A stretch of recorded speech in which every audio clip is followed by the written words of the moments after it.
Testing, 1, 2, 3, 1, 2, 3. Mic check is good. Mic check is good.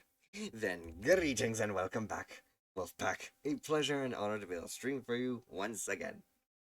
I certainly hope everyone is having a wonderful week so far. Happy Wednesday and/or Thursday. We've made it to the latter. We've made it to the climax. Now we're just on the latter end of the week now at this point. But yes, welcome in everybody, and I hope you're having a wonderful day so far. And today, welcome to day 4 of Card Game Week, where we get to celebrate our 1,200 followers in exploring various different card games that we may not or have not seen in a while, if not at all. So yes, today we actually are going to be exploring a game that technically we have seen in the past, but we've only seen the demo version of the game.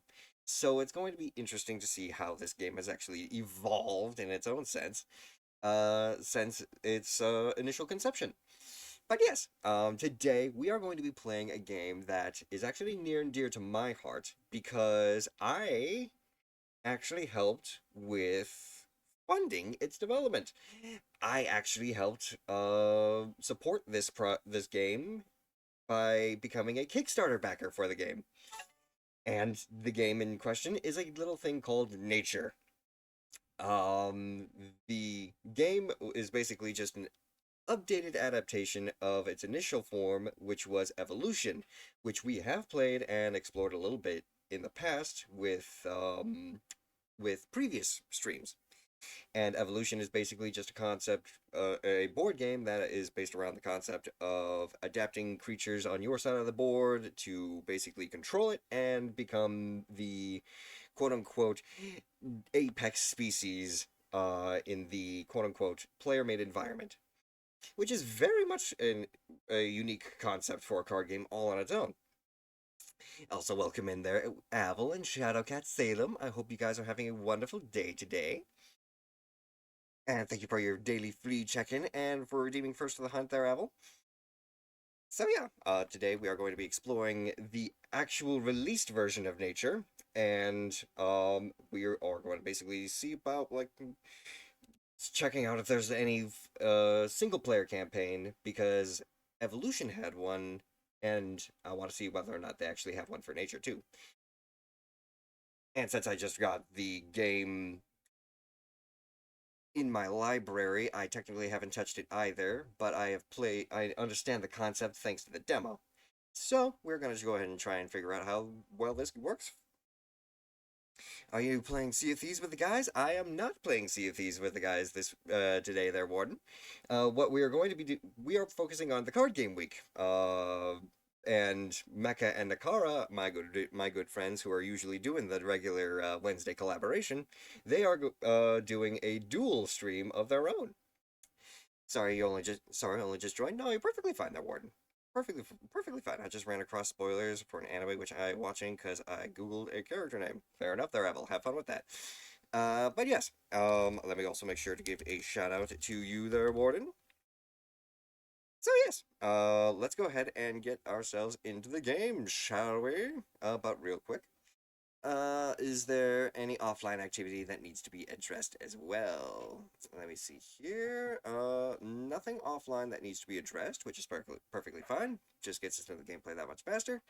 Already addressed the daily fleet check-ins and Avel's First to the Hunt redeem. So, let's just get right into it then, shall we? But before we do that, we got the jumping jacks. Yeah, the morning. The start of stream jumping jacks as usual. So, 1, 2, 3, 4, 5, 6, 7, 8, 9, and 10. Oh, Gib, how you doing today? And I hope you're having fun playing Armored Core. Now, thank you, Warden. So yes, and welcome in there, Captain. I hope you're having a wonderful day too. Let us go ahead and start our journey through Nature. Doing better than how last night ended. Well, this is good. This is good. Glad to hear. Glad to hear it's better than yesterday. That'll load it up pretty quick, too. Welcome to nature, and we do have a campaign. Nice. And the online version of the game starts up in, it looks like, 17 hours. Interesting. Or maybe a new challenge for online. Excellent. Oh, and Warden, thank you very much for the Chibi-Fi. What better way to explore nature than as one of nature's very own creations, eh? Now, I am actually curious about trying to play some level of campaign in this, so let's go ahead and take a look. And we've got 4 different modes that we can try out. The base game, Flight, Jurassic, or Tundra. For now, how about we just go ahead and try out the nature. I'll show you how to play. Thought it fit? Hey, you know what though? It fits perfectly. I fully support your creative enthusiasm there, Warden. Welcome to nature. In this game, you will adapt species in a changing habitat where food is scarce and predators lurk. Your goal is to keep your species alive and eat the most food. This is your species. It has 1 population. Feed it or it will starve. This species is fully fed. Each food is worth 1 point. A wild Lycanroc, catch it! Ow. Thank you, Apple. I am not a Lycanroc, though. I said I'm not a Lycanroc. Annie, stop it! I am not a Lycanroc. Each food is worth 1 point. You can score more points this round if you increase population. Cards allow you to adjust your species. Ow. Thank you, Warden. Cards allow your species to increase population. Now we have 2 population. Go ahead and feed your species again. Ow. Thank you. Thank you, everybody. I am not a Lycanroc. I'm not a Lycanroc! You fools! You're throwing... Ow! You're throwing Pokeballs at a wild animal!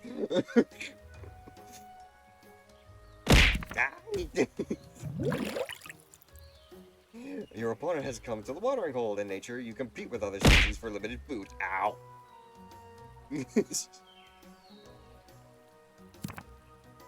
I am not a shiny Eevee!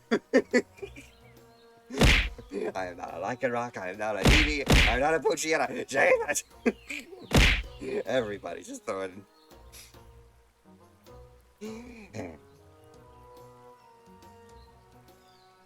There it is.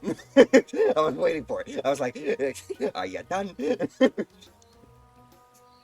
Alright, increase population to score more points. Ow, ow, thank you. I like the chaos you created. Of course you do. You have the give it 1 more population so we can score 4 points this round. A larger species will eat more each time it feeds. Create a card to increase your size.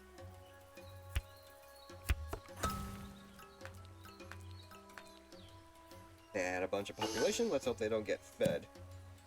Now that your species is size 3, it will eat 3 food whenever it feeds.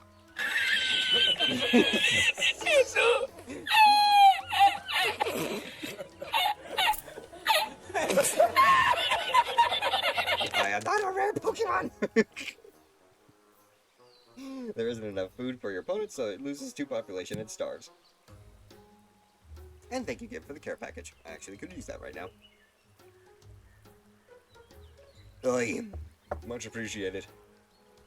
Ow. And of course you throw. Of course you'd throw. You know,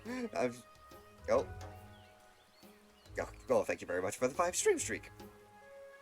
My face hurts from laughing. Well, it's a good thing you guys didn't actually try and put me in the costume, because then it'd be a bit of a different story. Either way. You scored 4 points this round compared to 2 points from your opponent. And let's recap what we learned. This is a species. Green gem is its population. Each population has to eat 1 food or it starves. And population determines how much it can eat. And the blue gem shows the size. Size determines how much food each species eats. There. A new round begins. The leopard shows that our opponent goes first this turn. They played a trait, but we can't see what it is until the feeding phase. Our turn. We already used cards to adapt population and size of our species. Now let's actually look at the traits. And that's 4K. I'd want to save points for at least one Valhalla. Fair enough, Gib. Traits give species new abilities. Hover over each card to read what it does. A species with social eat 2 food equal to its size, plus an additional 2. Notice how playing the different areas of the species takes different actions. We can now eat 5 food per feeding turn. To take full advantage of social, we need more population. Go ahead and add 1.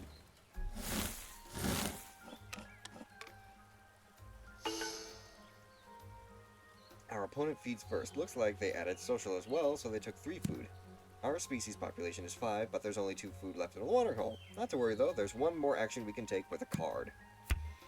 Playing a card to the watering hole during feeding adds food equal to its value. Feed. Don't forget to save a card for feeding if you think food may run out.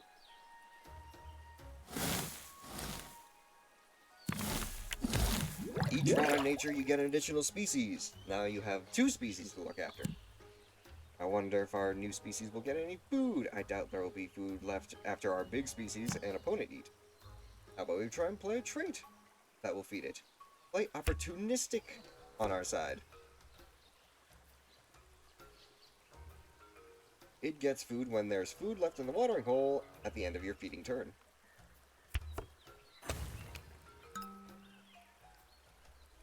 Oh dear. Our opponent created a hunter! Hover over the cursor or over the hunter trait to find out. Can hunt, cannot forage. A species with the hunter trait must hunt other species instead of foraging plants from the watering hole. We're now on the menu. Luckily, it can't hunt our large species as it is too big. Let's feed our large species as planned. Alas, poor little opportunistic. When a species goes extinct, it gets traits back. You get its traits back. The hunter will go hungry and has to hunt its own species.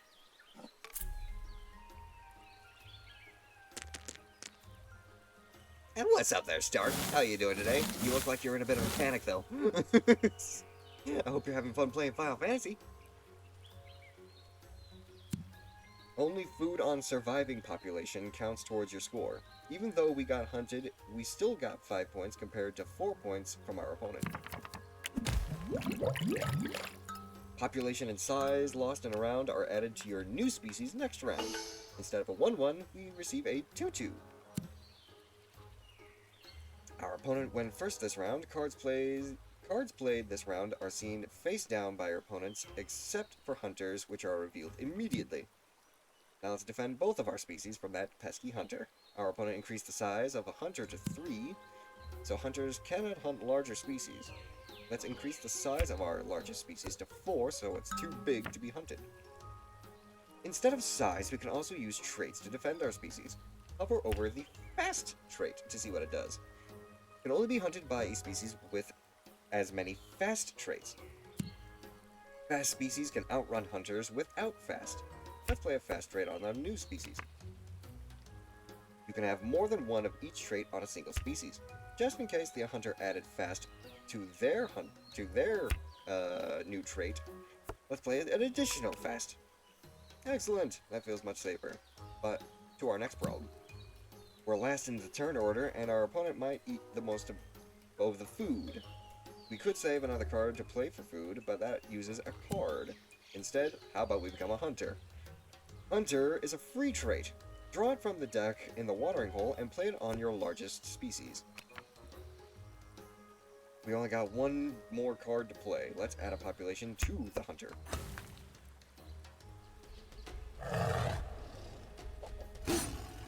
Our opponent goes first and feeds their herbivore. Let's feed our fast plant eater while there's still food on the board. Their turn. Hover over the cursor over the center of the hunter species. The species it can hunt will glow, to which it's only one. Ha! Our opponent can't hunt either of our species, and they have to hunt one of their own species with the horned trait. when hunted, kills population of the hunter equal to its species size. The prey loses 1 population, but the hunter loses 2 from horns. Our turn. Our hunter is large enough to hunt the opponent's hunter. Drag your hunter to the opponent's other hunter to hunt. A little payback feels alright, doesn't it? We receive 3 food because the prey was size 3, plus 2 for social. Every turn we must either feed or starve 1 population. We can't feed either of our species. Click on one species to starve it. The other species also starves at round end. This is still a great round though, you still scored 6 points compared to 2. Hunters are an important part of the ecosystem in nature. Let's recap what we learned about them. Hunter's a trait that is unique and can be taken free at any time during card play. It can only be used as a trait, not as population or size. A hunter cannot hunt a species that is larger than it, and a hunter can only hunt if it can get past defensive traits. A species loses 1 population when it is hunted. The hunter gets meat equal to the size of the species hunted. A hunter must hunt if it's hungry, even if it has to hunt its own species. Any population lost in a round will be added to your new species in the next round. And when a species goes extinct, the owner gets its traits back, and its size and population is added to the next species in the next round. You're almost ready for your first game. Let's quickly go over the game structure and then send you out into the wild. When the game begins, a card is flipped to determine how much food is added to the watering hole. This will add 2 food per player, totaling 4 food per round. A game of nature lasts 4 rounds. At the start of each round, you'll get 1 new species and 5 new cards. Each of your cards can be played to either add population size, or a trait, or food. Go ahead and play 4 cards. How about a horned opportunistic hunt? How about a horned opportunistic? We'll add claws, which adds 2 hunt and 1 defense.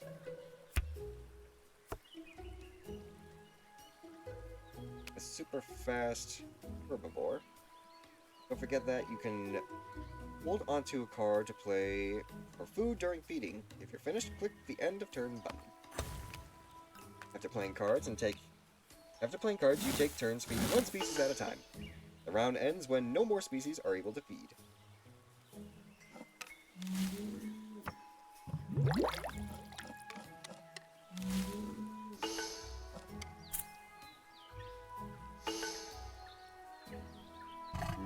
Nom.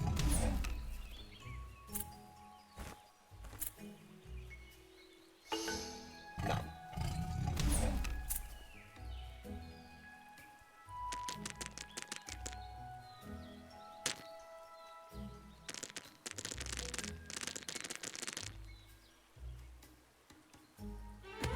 Let's go. At the end of each 4th round, you get 2 points for each surviving species, plus all the food you've eaten. And that's it! You win! Each game you win gives you a discovery. Earn discoveries to get new avatars. Nature is an expandable system with modules that enhance the gameplay. You can even combine modules as well. Come back and play this tutorial again once you've played once or twice. Good luck out there in nature. The Nature Safari!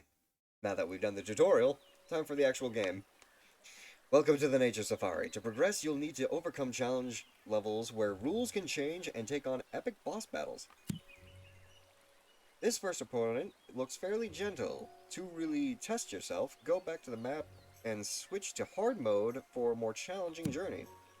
Be wary though, legend holds that somewhere on the island is a master of nature, the Wild One. Many have set out to document it, but none have ever returned.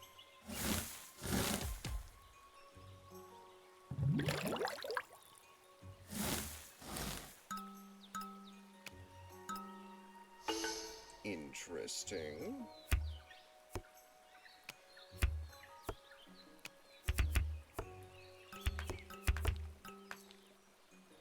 How about we start with that?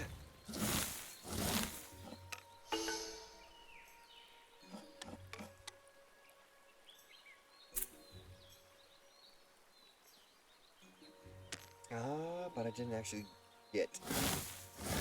Okay, so opportunistic is actually lost on a creature whenever it feeds. So opportunism on a different creature will be better.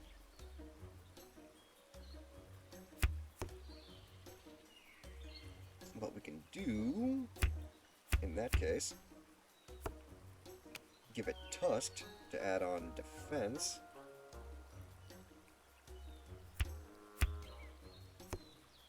Increase its body size, and hold on to one card just in case we need to feed.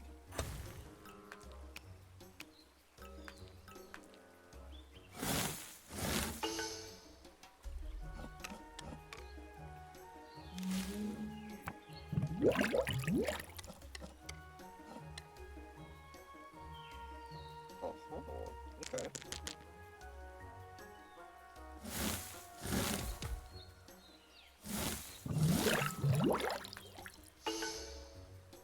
He played 2 cards.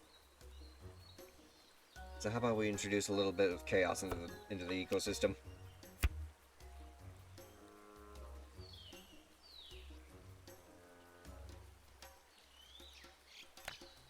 We'll add it onto our larger predator, or our larger species.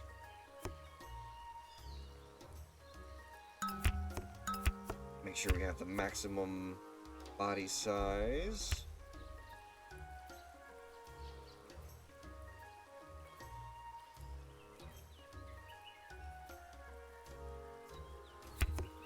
Enough to feed. And a scavenger for our new predator. And thank you, Gib, for the care package.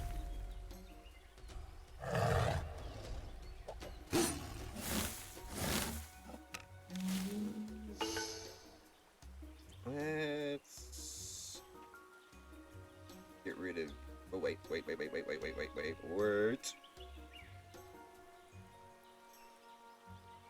Forges or hunts. Sweet, so opportunistic is an omnivore. Meaning...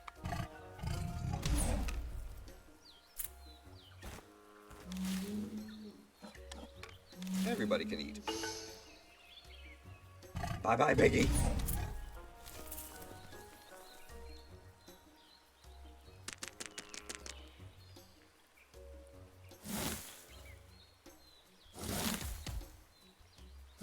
Final round.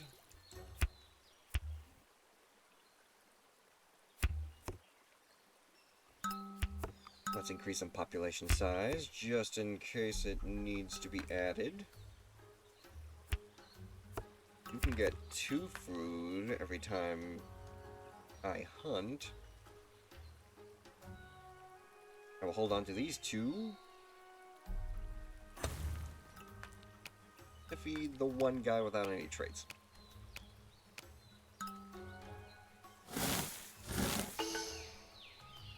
Ooh, and that's exactly why I decided to add that extra creature on the board.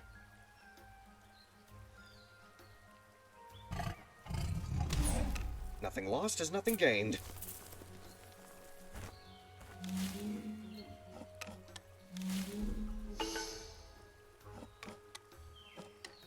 Perfect. And he actually suffered for that.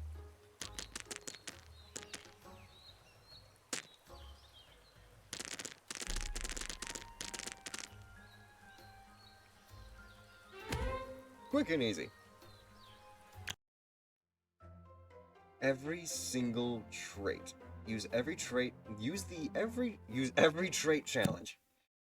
Okay, so we gotta try and play this game while using every trait that's available to us. In a challenge, the game objective and even the game rules can change, but you need to fulfill the objective. You need to fulfill the objective, but still have to win the game. In this challenge, your goal is to play every single one of the 9 traits in nature as a trait, including the hunter. You have 5 rounds to do it as challenges, add an extra round. Each level has a bronze, silver, and gold star objective. If you get a star on a challenge, you'll capture a picture of a unique animal. Get a star here and you'll see the echidna. Nothing lost is nothing gained. Spoken like a black mana player. Use all 9 traits to win, use 8 traits to win, or use 7 traits to win. Okay.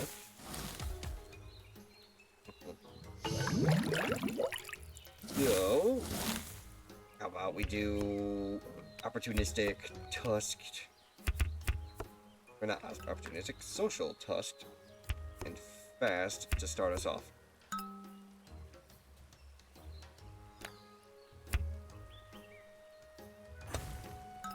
Now what's different from this, right, the one I can already see, versus the old version of this game, Evolution, is you can't add species on your own. They're automatically generated.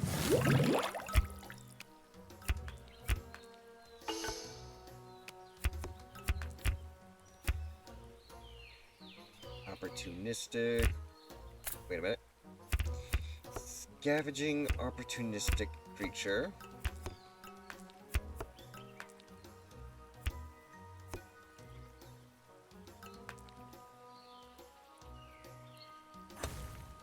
There's plenty of food.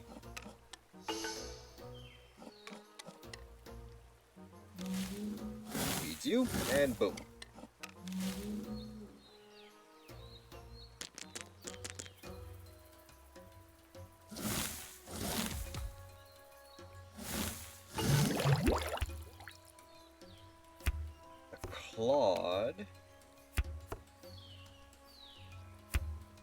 Clawed plated. A plated opportunistic scavenger. That's at least, what, 7 of the traits now?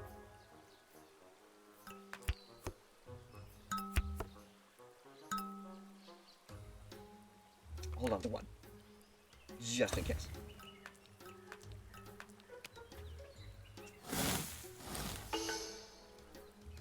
Beating you first. You're my biggest asset.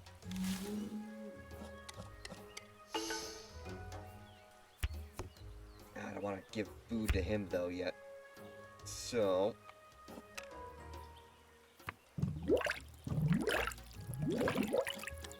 sacrifice 3 cards. Perfect.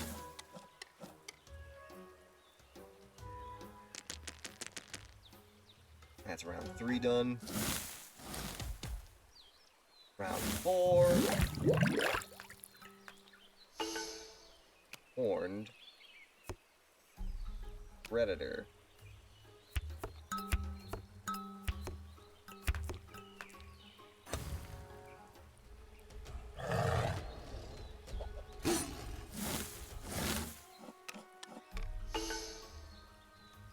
Grab food while it's still available.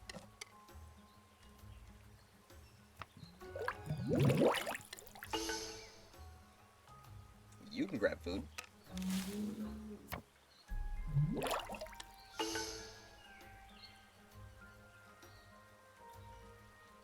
I can attack a lot of things right now, so...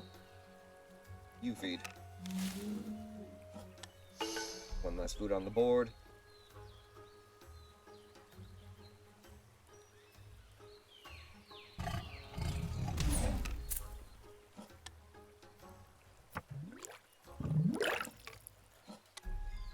Nice.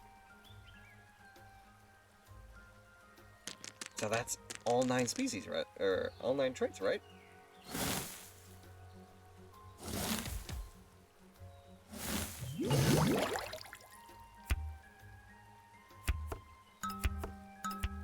How about my predator?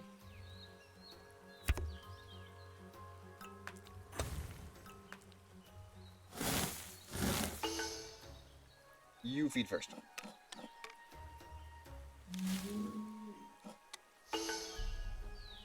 You feed second.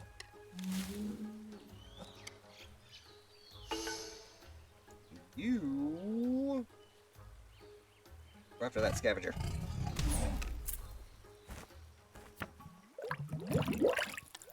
Thanks for the free food.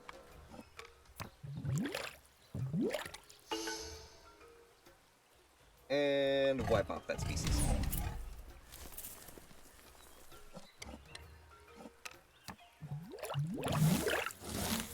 Basically just held onto his entire hand there. He did score a lot more.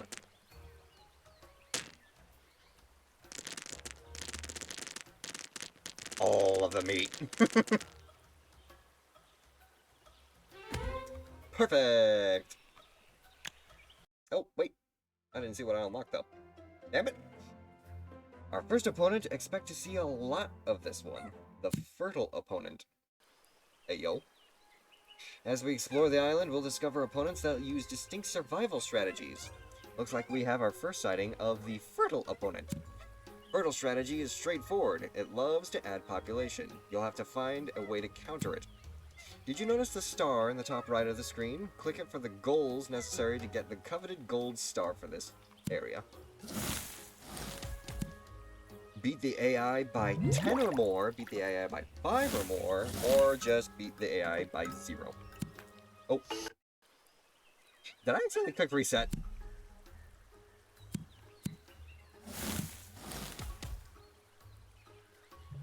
Why did they put a reset button there? Hi. Alright, now it's going nuts with a squeaky toy. Hi. Eat it, turn it into a meal? Hey, you know what though? Bet. Although, they'll know that I'm making a predator.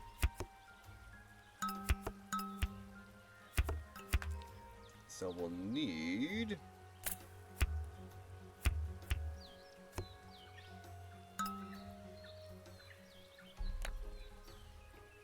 +2 food when eating.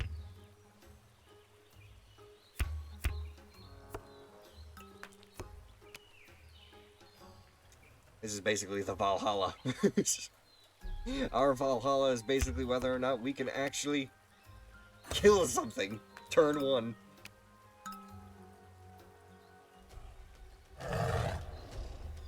It's the talking Zorua!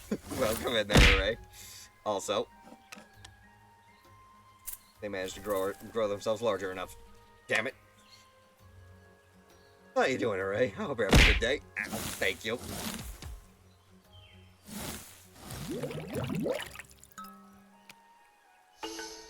Well, now that I'm a very much larger species, defensive trait is 5.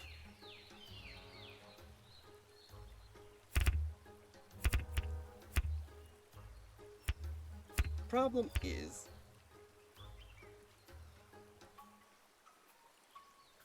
actually, why worry?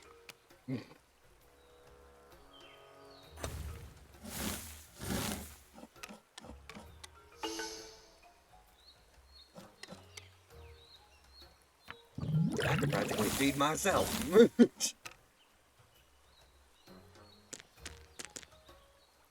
From the death of a failed predator comes the biggest thing on the block. Need a shamanic wolf tarot card stream? Well, I don't really know how to read tarot cards. I believe my sister does. But, if you were interested in card games being implemented into stream there, Array, we do have a new card game, widget. So, if you look over at the Channel Point Redemptions and click Redeem Card, you can pull a new Shamanic Wolf trading card. Try and collect all 10. And you can battle with them, too. Sister Wolf Tarot card reading. Well, my sister's the witch of the family. That's why she does the tarot cards.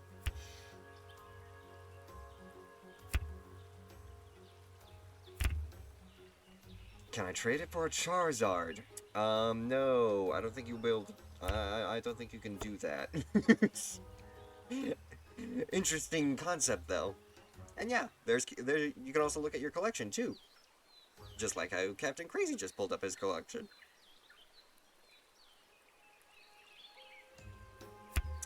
Now, how to handle the situation. How about plated?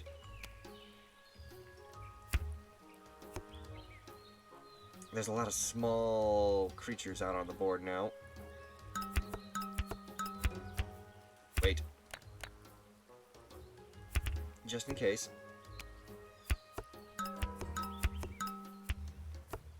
We're trying it again.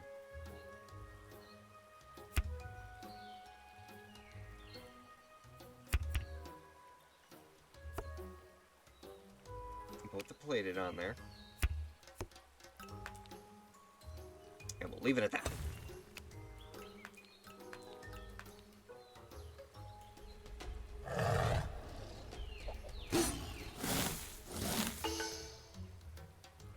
Shadowverse Showdown? What is Shadowverse Showdown?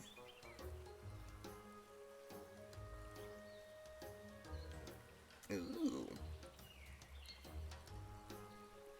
2 hunt, 1 defense, but that increase in population size ain't gonna do you no justice.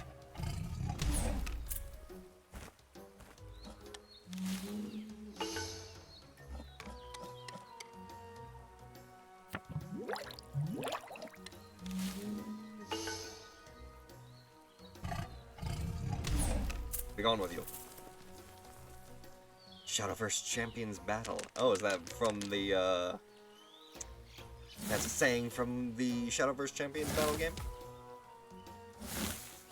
Or is that a TV show? Vulture. Claude.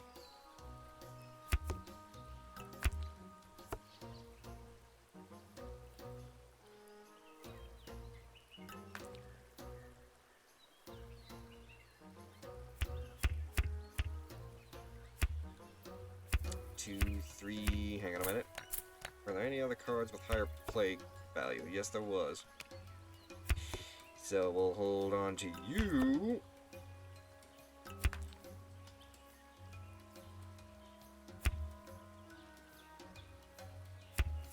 And increase you. Oh, damn it. I keep... The commands are battle collection and accept. Yes, if you wanted to accept a challenge from Captain Crazy, you'll be able to click, you'll be able to put exclamation point accept. The anime was so bad. Our shenanigans last weekend were more entertaining than the anime. Hey. Good to know that we at least partied harder than what they were willing to put out. I'll like food, just so that I can feed myself.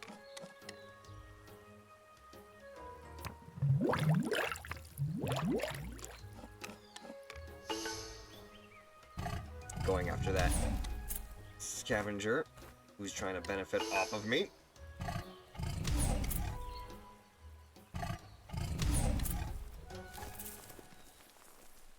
No benefiting off of me. Thank you very much.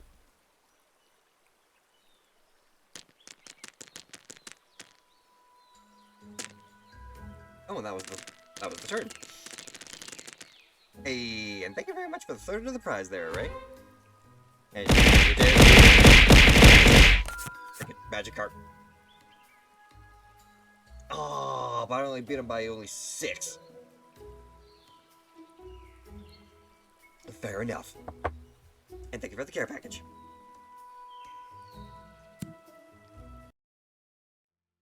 Another throw command? Splash? Splash has been around for a while now. There's like 3 different throw commands. There's throw great ball, there's splash, and... well, actually there's 4. There's throw great ball, splash, feed the beast, and attack of the werebears. The fertile boss. Hey, Captain Crazy got actually a really nice card. Oh, a duplicate though. Our first battle is, oh boy. Boss battles raise the stakes. Defeat them to unlock a new AI opponent. 3 fertile species are here. There are going to be a lot of mouths to feed. Some aggression might be in order. So the boss battle is literally the boss and his minions. Also, real quick, to show off the actual battle command. Ayy.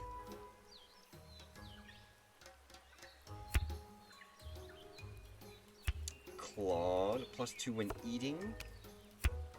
A little bit of defensive value. And if that watering hole dried up. Annihilate! No annihilating in the commands just yet.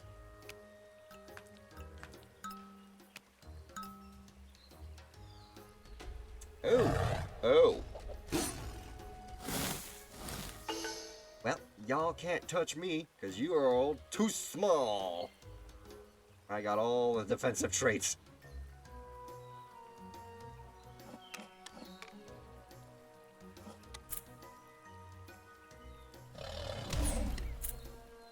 However, one predator can survive.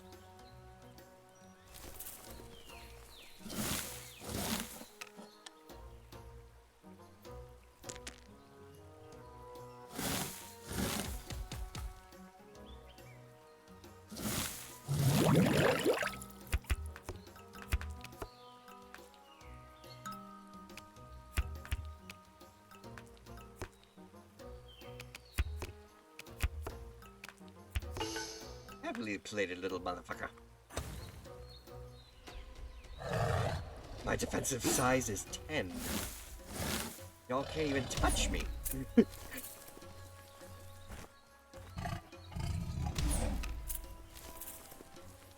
However, your population is 7. How the hell did you get 7 population?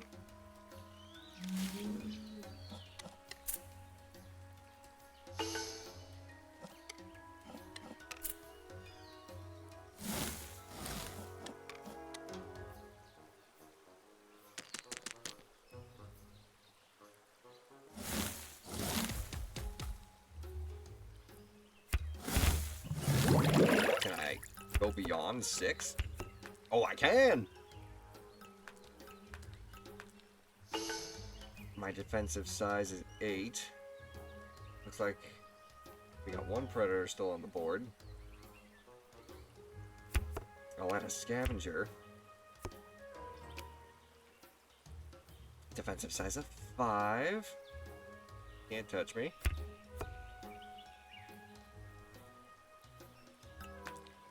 Seven. Alright then.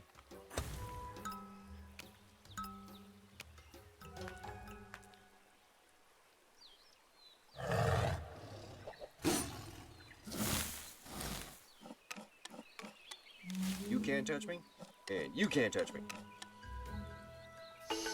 Feed my pig, feed!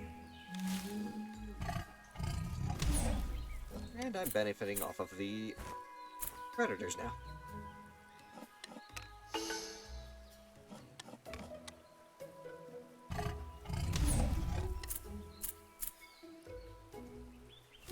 You're extinct.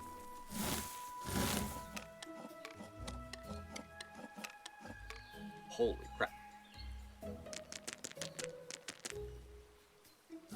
That dual-tusked pig with horns.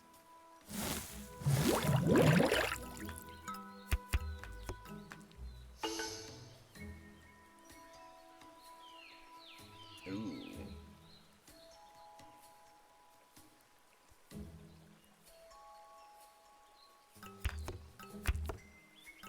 I'm throwing all my eggs in one basket.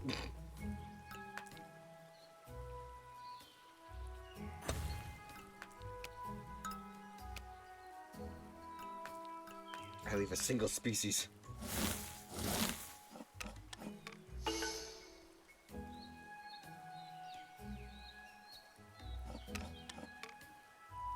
Opportunistic. I will benefit.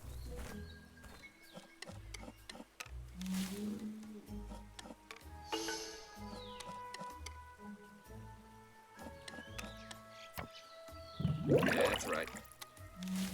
Fuel the ecosystem. Fuel the ecosystem for me.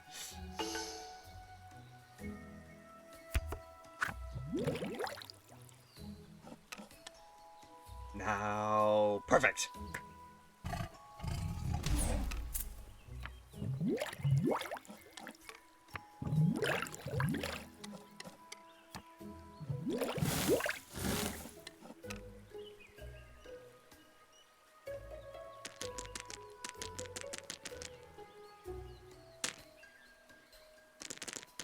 Get I don't know if I won.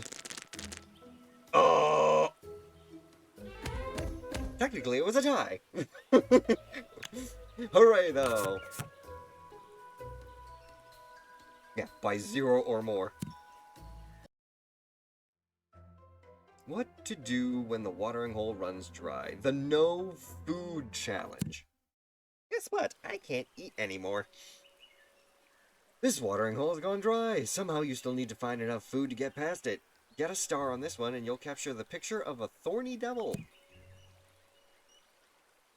Win without food in the watering hole.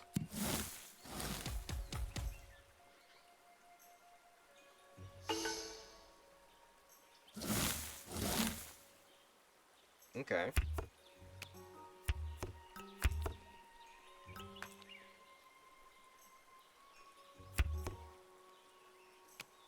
One defensive trait. If I can forage at least once, opportunistic will allow me to do that. Allow me to get 2 additional food after any of your species forages or hunts. So,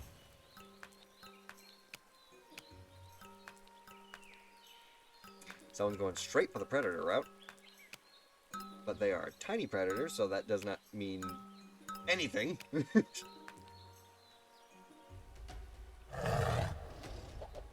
In fact, that tiny predator is now food for the big predator. And you're also a predator! I'm the only person on this table that actually went the herbivore route. But my opportunistic didn't go off.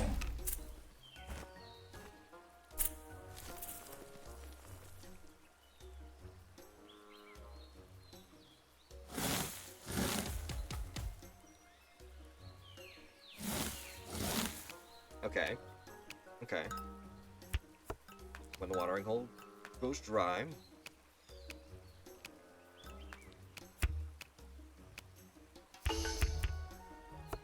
Y'all still going after the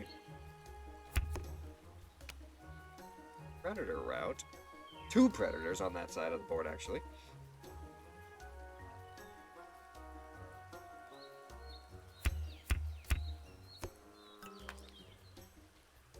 End.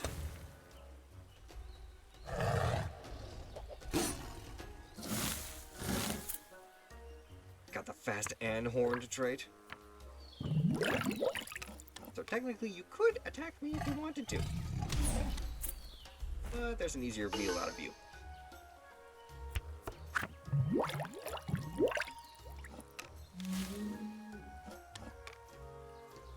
Thanks for letting the water hole dry up again.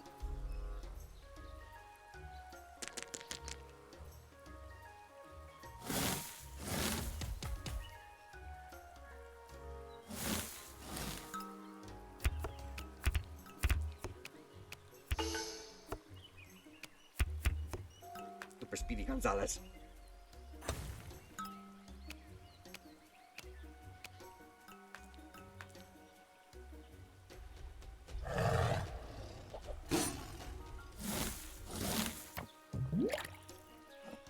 Still can't touch me. Can't touch me, can't touch me. Can't touch me, and can't touch me.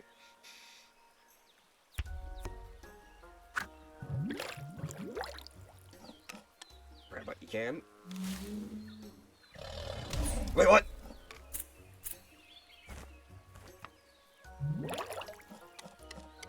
But how can you touch me?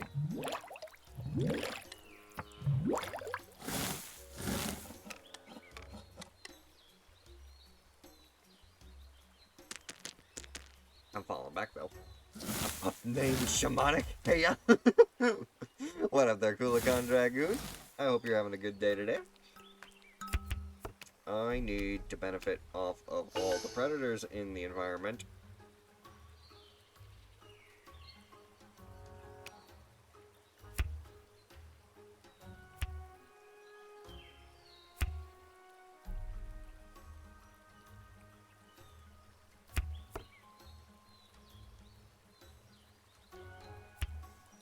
Let me think.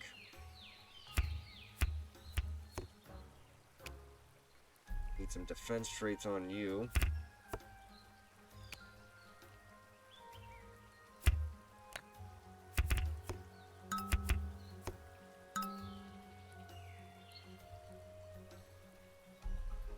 size of 4.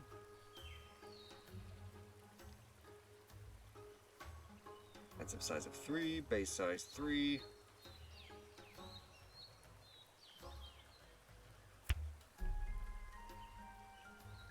I think that'll work.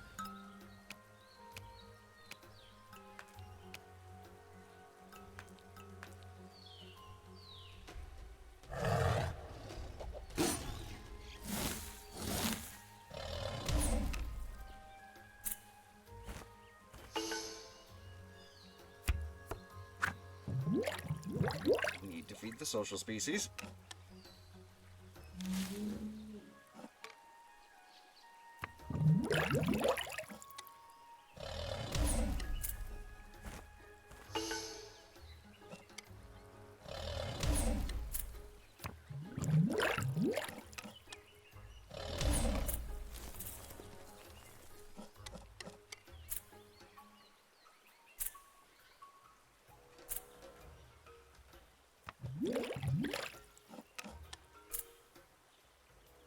You're extinct.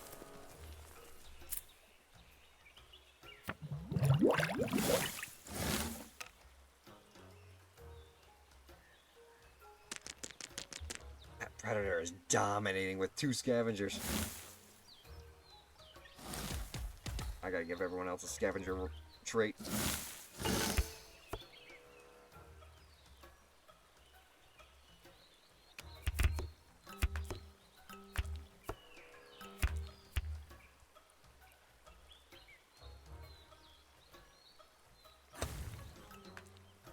Hope for the best? Question mark?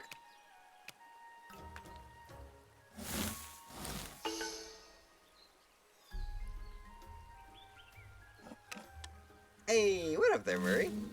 And thank you. I appreciate the compliment. How are you doing today there, Murray?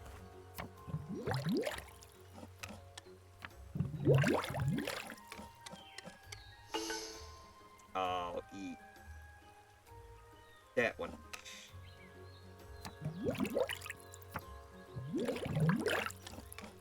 Doing good. This is good to hear.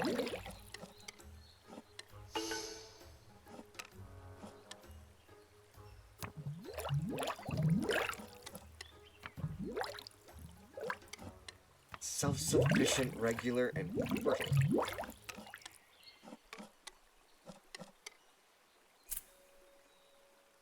Self-sufficient is the one that's, I think, kicking everyone's ass right now. Card game? Indeed! This is nature! Yes, self-sufficient. Self-sufficient kick everyone's ass. We're gonna have to play again. We can't continue down the road. We have to beat this boss.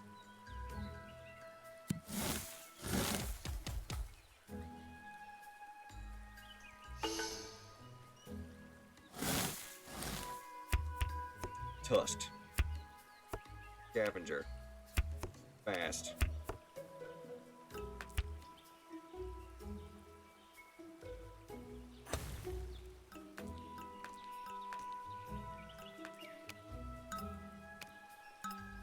Yep, we have at least one predator on the board.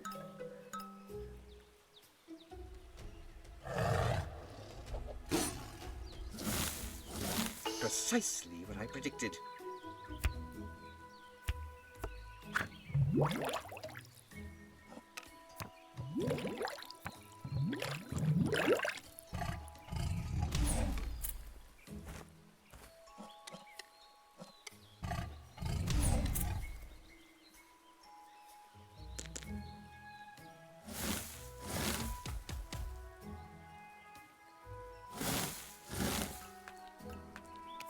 Another plated scavenger. That's not plated, that's horned.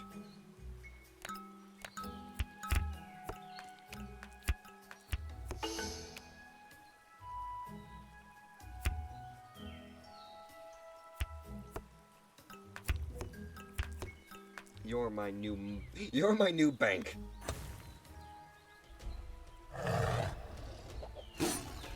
Self-sufficient's gonna be able to keep us all Oh, wait, actually, no, it's not self-sufficient. It's gonna be Fertile that's got all the cards that can add food into the environment. But then again, I don't need to eat plants anymore. As long as the predators keep eating each other, I can pick off the spoils.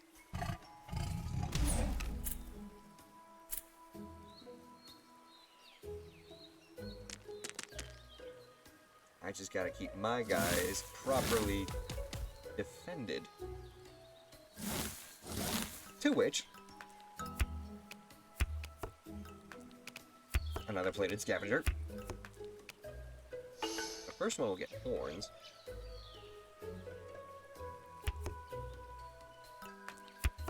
And the second one will be double plated.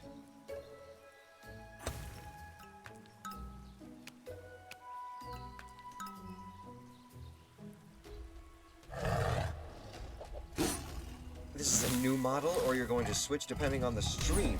Well, the fun thing about it, Murray, is you guys can switch my model whenever you want. Because they're channel redemptions. Ow! Why'd you attack me? Yes, this is the new Pup Sham. And that way Chibi Wolf there stays his own unique model.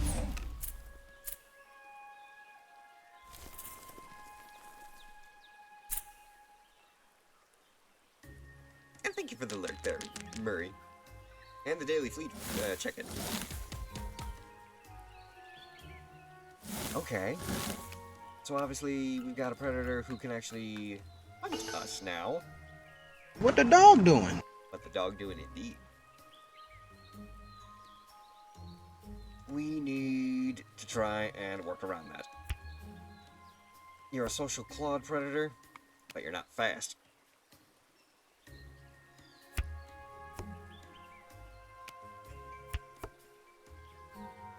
We can have you as the opportunistic feeder.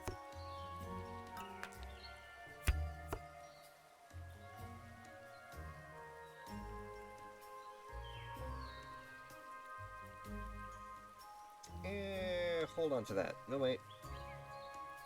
Yeah, hold on to that just in case the opportunistic needs to actually eat.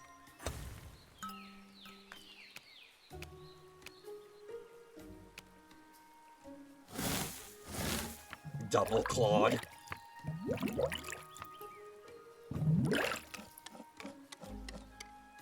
Regulars just got a highly populated species. Holy shit. Okay. I guess I'll eat. Ah, social adds on to the tusk. Also, couldn't help but notice my opportunistic feeder didn't actually feed whenever my guy fed.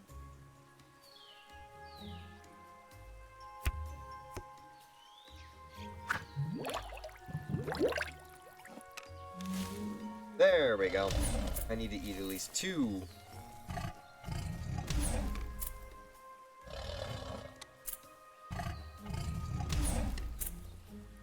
Y'all just keep eating each other.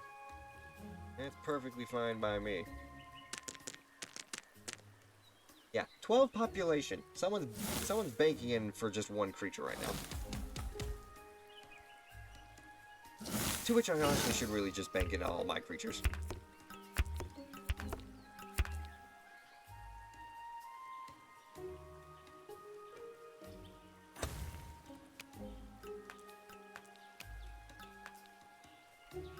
We have the defensive traits to survive any of one of these predators.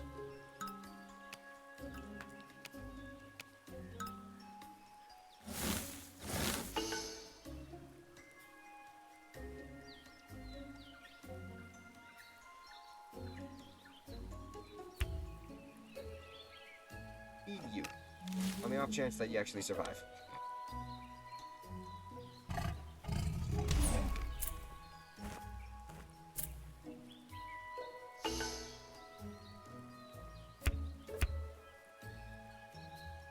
This is just starving the species. Have to fuel the ecosystem just a little bit.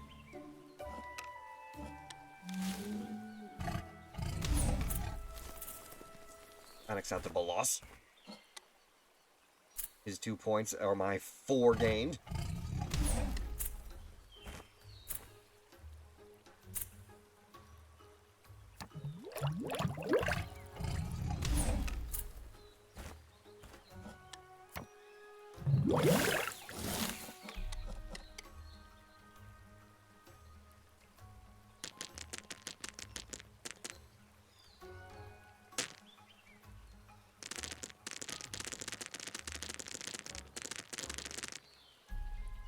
I lost by 1! 1 point was all that I needed. Okay. Fine then. I'll do what regular did. Make bank on 1 species alone.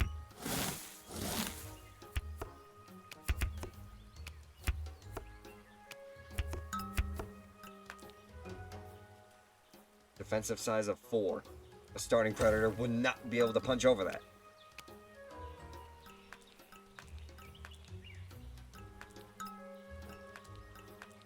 But no one went the predator route.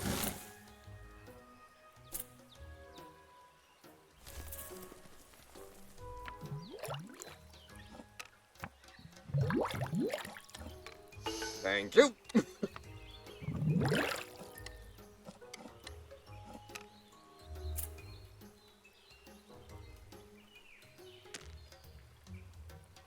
Only 1 point this round. It's alright though.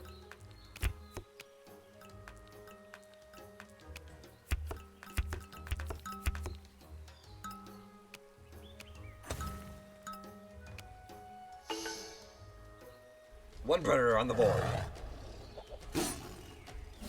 Who has clawed and fast.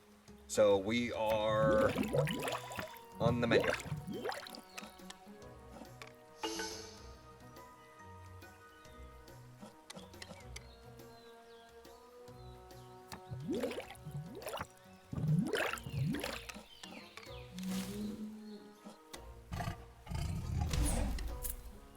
Good. Attention's divided.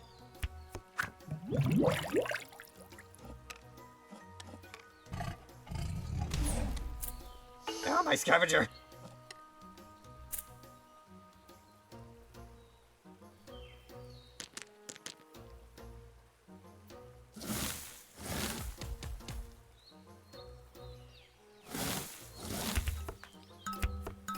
Increase defenses.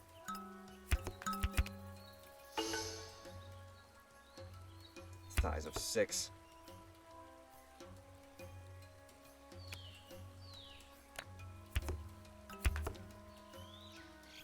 Hold on to that.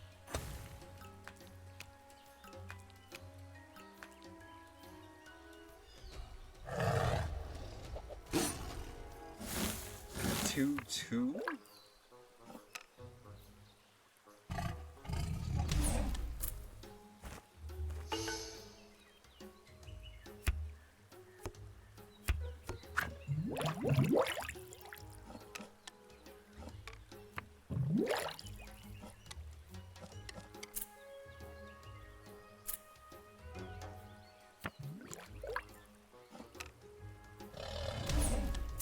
Well, there goes the one that I had to worry about.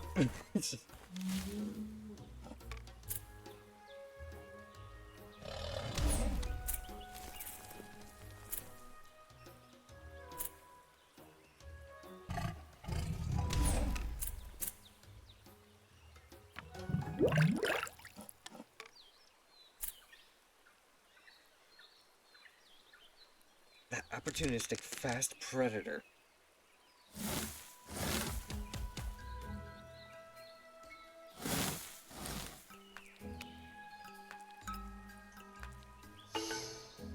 He's got a strategy.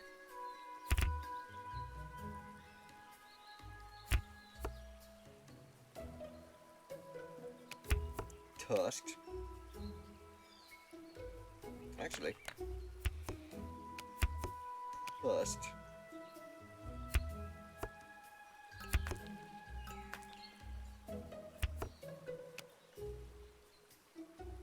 pant size 6.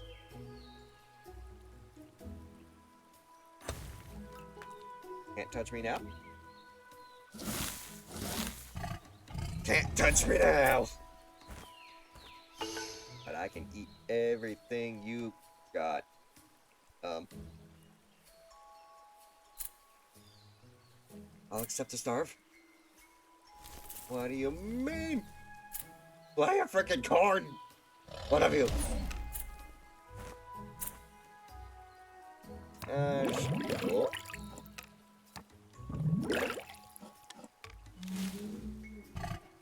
Not that we're all on the verge of starving.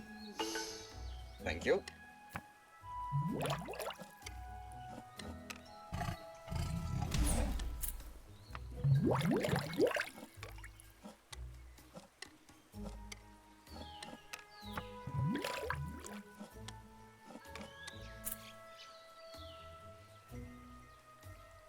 Self-sufficient keeps fueling the system. Regular is the one benefiting the most.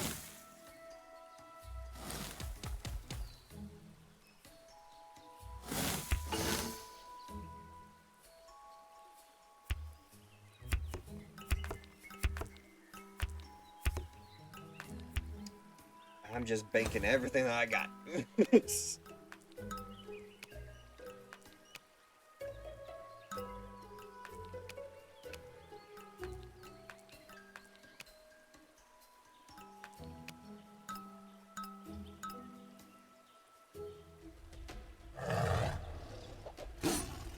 Another predator that's tusked. Can't touch me. Can't. Well, you can touch that, but I don't care about that.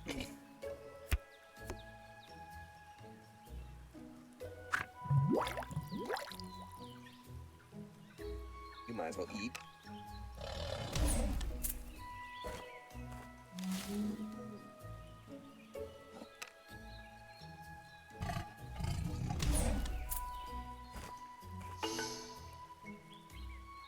I will starve you.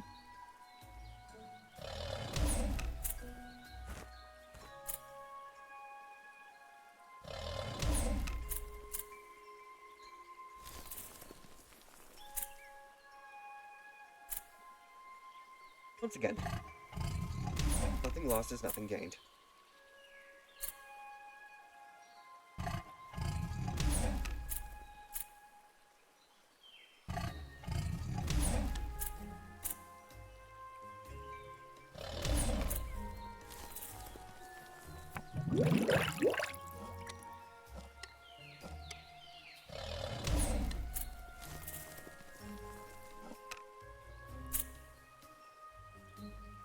I think I scored the most this round.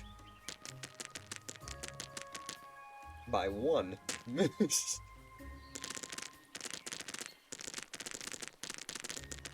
Regular, though. Again, those predators. I think I should try and implement a little predator strategy in my stuff. If I can't benefit off of other people's predators, I need to have the best predator on my board. Starting us off.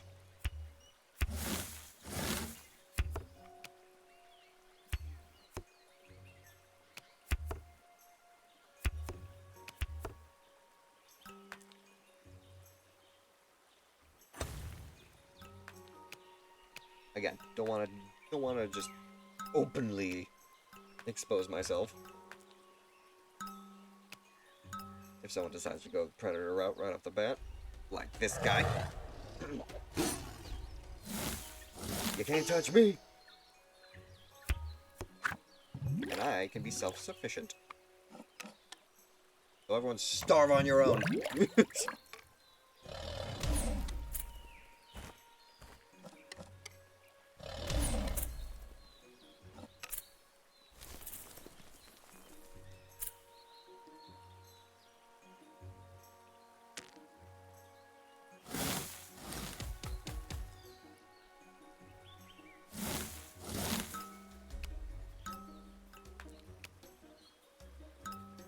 No. Maybe?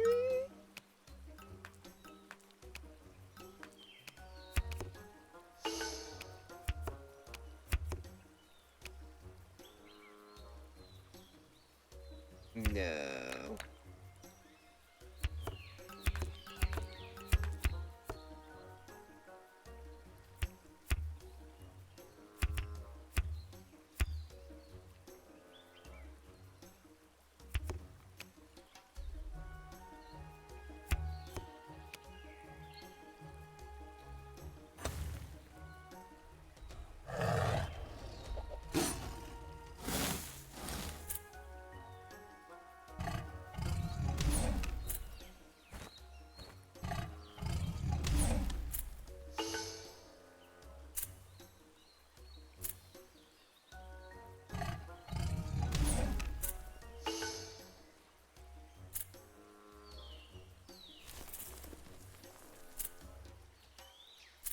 Self-sufficient doesn't need to play a card. All of his species are fed.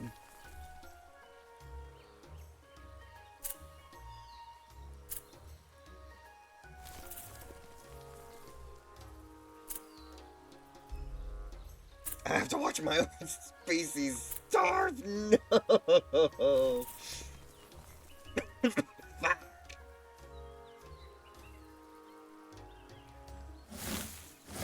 Admiral Montelli, welcome in. I hope you're having a wonderful day today. How's it going, my friend? So now I have a 7/3 creature. I am well, this is good to hear. All the defensive traits and everything else poured into population.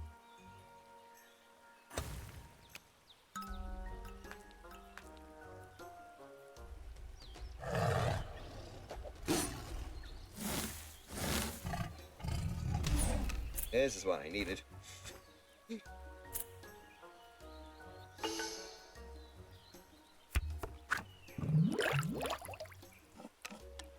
Don't want to give the enemy too much.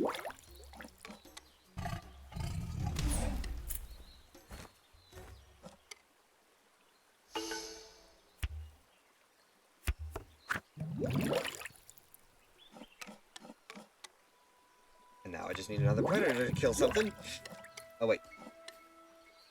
There are no other predators that need to kill something.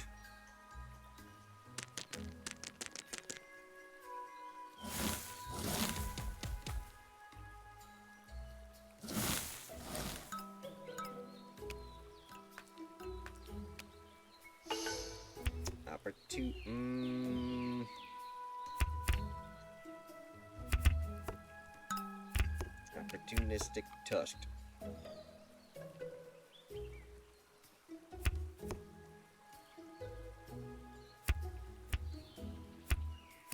I will hold on to one card for feeding.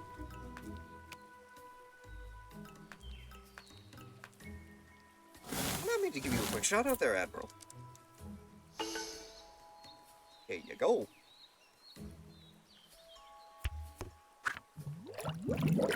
Feed!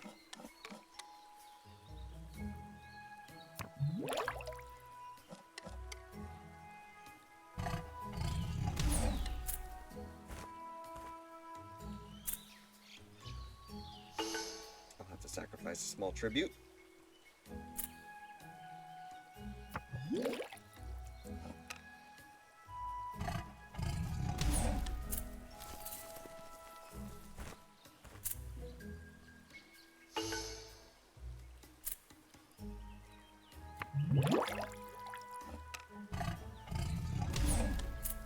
Oh well. I didn't expect that.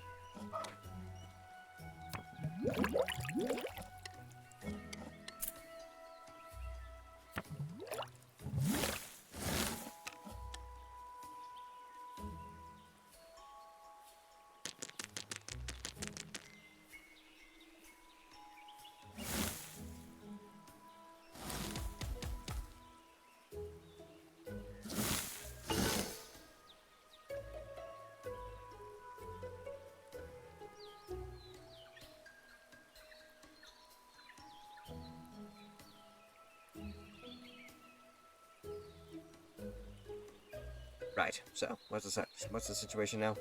Got a predator that can actually kill my ass? How to handle this?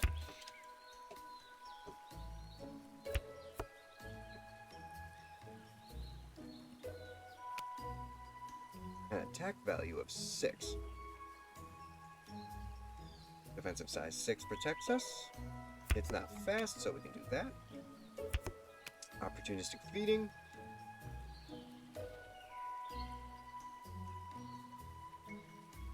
And we'll hold on to those cards for feeding purposes.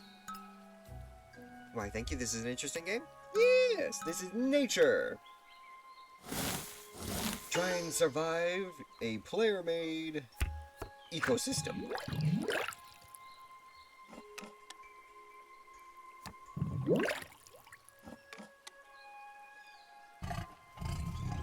What?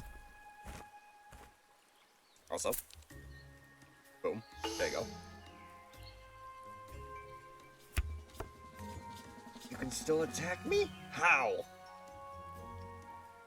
Because you have +2 defense. Your hunt size is 6. My defensive size is 6. You shouldn't be able to attack me. What the hell?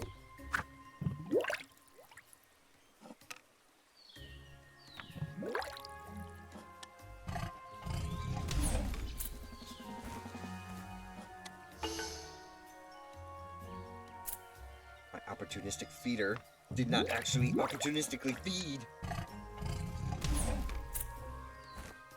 Oh, and there needs to be food in the watering hole. That's why.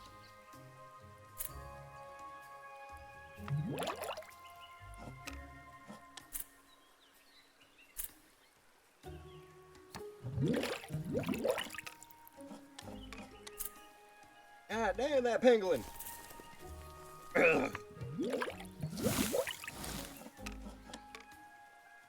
Again, I never actually tried implementing a predator into my strategy.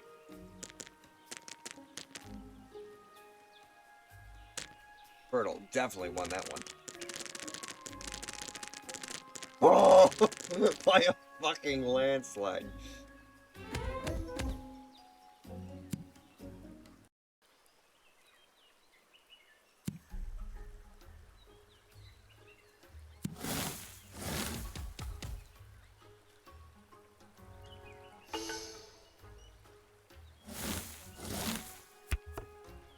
+2 food when feeding. We'll give you the fast trait. Bada boom.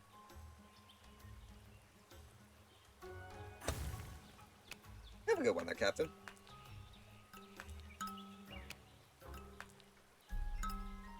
Size 2 predator.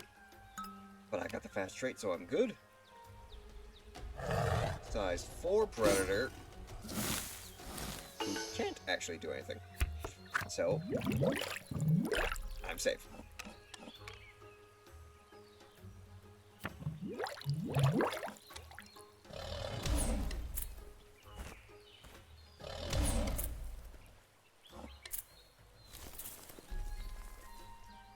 Survived round 1.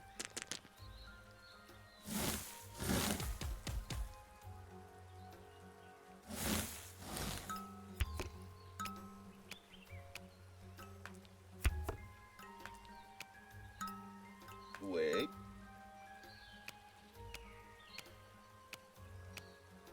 No more predators on the board.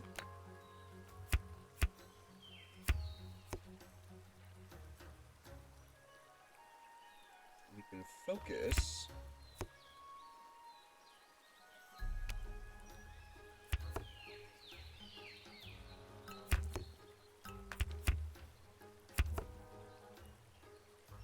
That would be +1, +3, +5.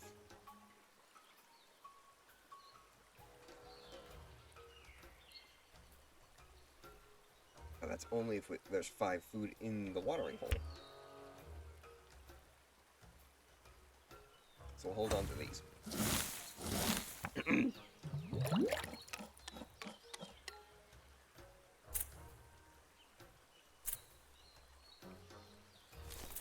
Have fun with that. I'm at least banking in on my biggest species.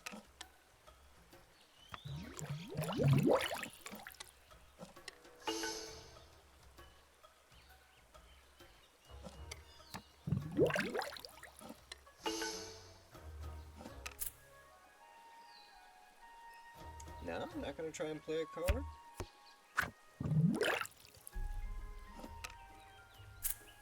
I'll accept one if I can keep two on the board. I need that second species in order to actually get more cards.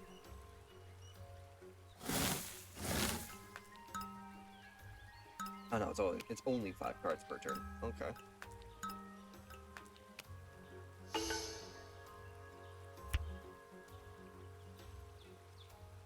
No predators on the board yet. I'll save my biggest cards for feeding big guy here. You get the opportunistic trait. That way you can feed yourself.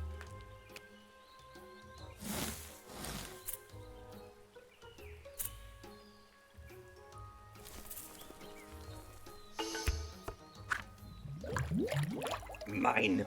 Nom nom nom nom nom nom.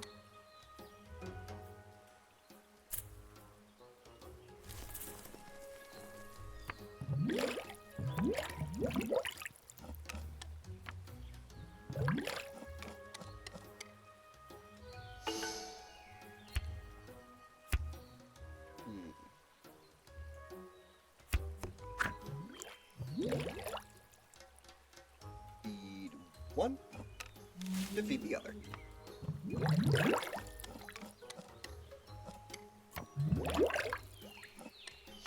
I'll take the last two.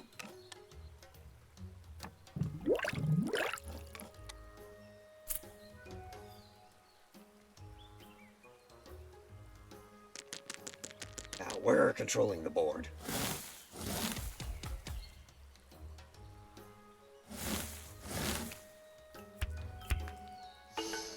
Still banking in on one species, which is smart.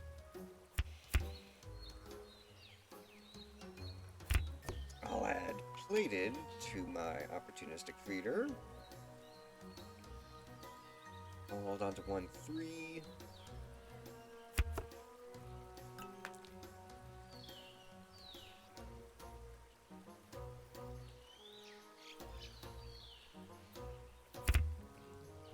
And if at all possible, there.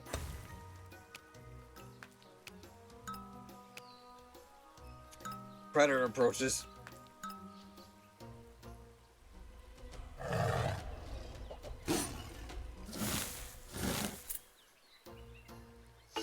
They can only attack my weakest of species, though.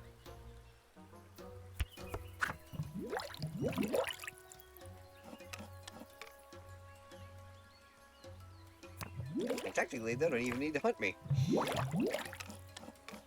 They are self-sufficient. Once again. Hey, what there, Gomi? How you doing today?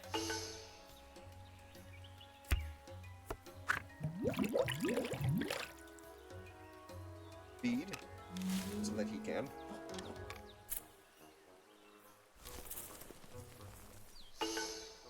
I'll sacrifice one, too.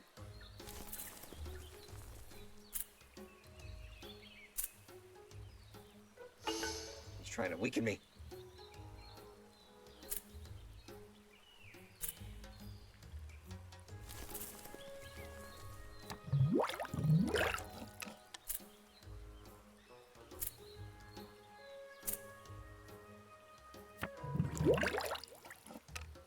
Yes!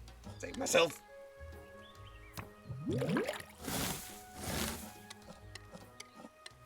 And he was able to save himself.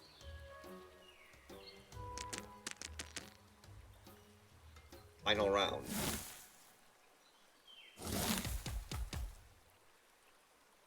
I got a 5-2.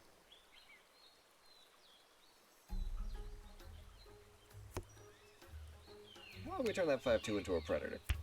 A clawed predator. With the tusk ability, because that tusk ability is actually really nice.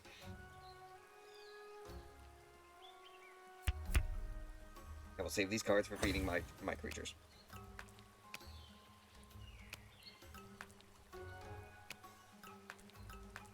My attack size is 4, though, so I can only go after...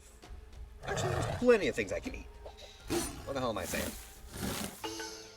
In fact, I can go after something substantial if I wanted to. But, for now, we focus on the herbivores first.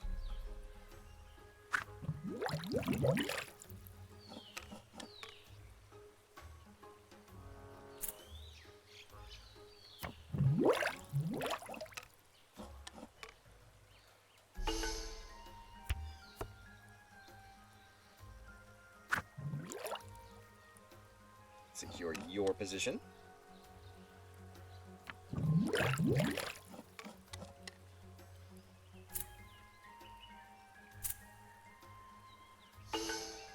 There's so much death and decay in this environment, I don't even need to hunt. But...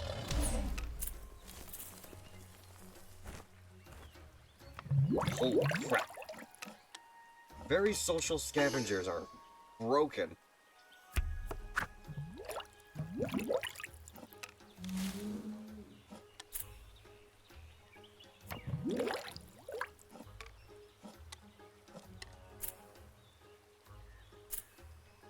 Hey, welcome in there, Nodcake. How you doing, sis?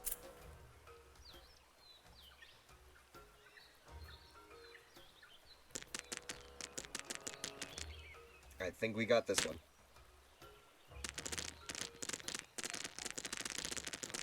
Knocked over! Let's go! By a full 10 points, too! So we got the gold. And look at that! We actually do get the photos of the creatures. The Thorny Devil is a master of absorbing water. If it stands in a puddle of water or in wet sand, the water will run up its legs and over its body towards its mouth. We love games that are educational.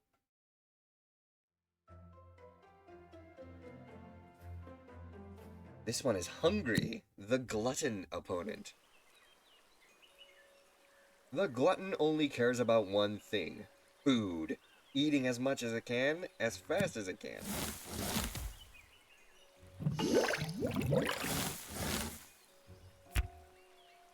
So, to beat a glutton, we must become a glutton.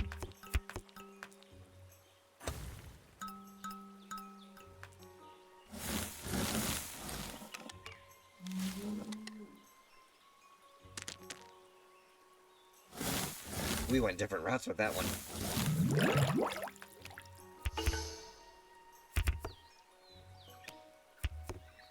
Also, freaking lightning round much? Wait a minute. No, I don't have another social. If I had another social, that'd be insane. But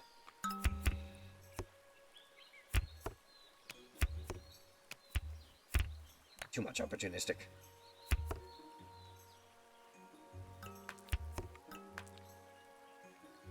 There. Nom nom nom nom. Done.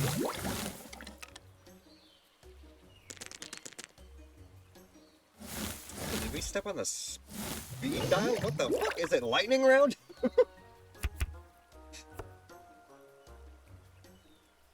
Pushed. Double the opportunity. Double the feeding.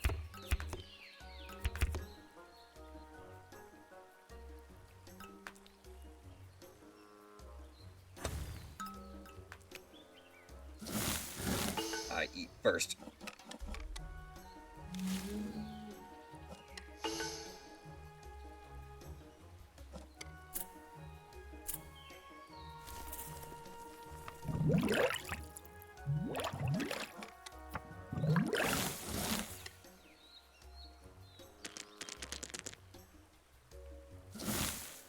Who's the real glutton in this pond? A predator?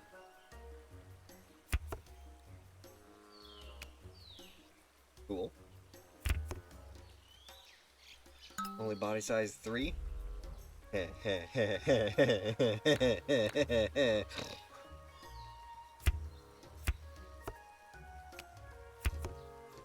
Defensive size of 5, defensive size of 7.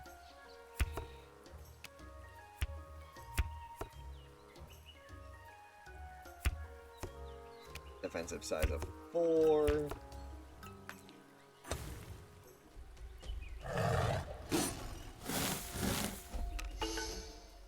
Nom nom nom nom nom nom nom.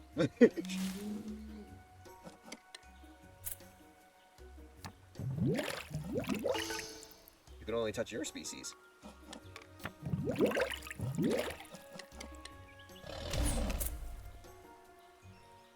But none of mine. I'm so full.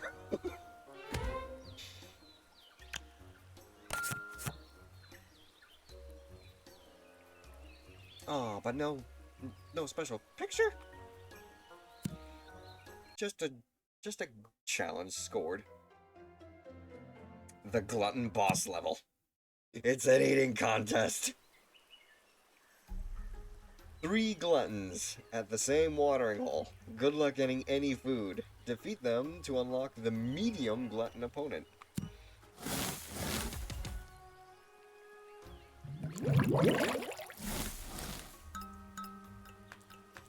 You're starting us off.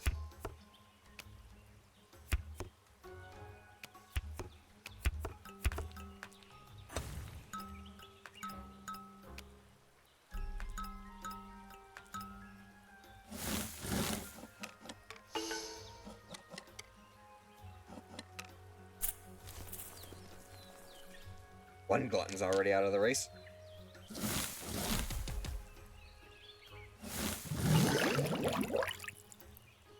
Freaking lightning rod, I swear.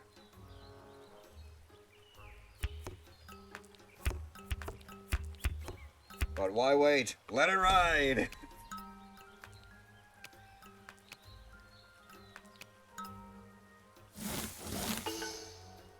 Hungry, hungry hippos, it's a marble eating race.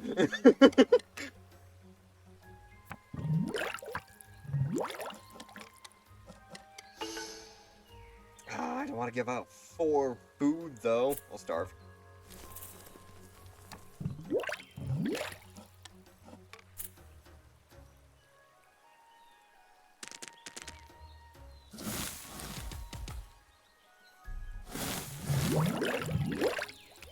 Now that's a species actually worth saving.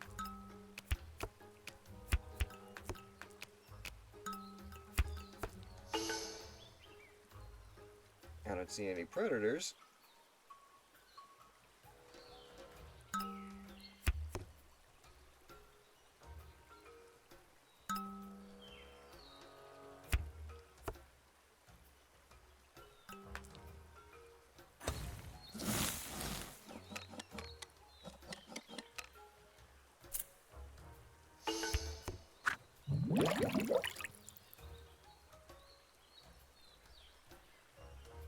Oh, everyone starved themselves.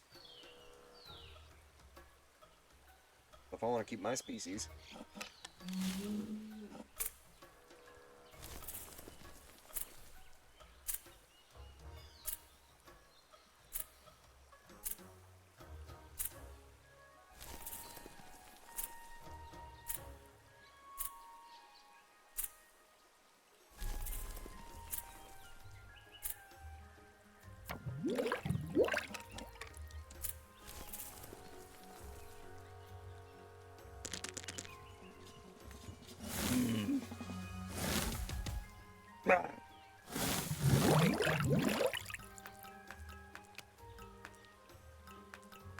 One predator on the board. Body size of 3 though. Defensive sizes are all good.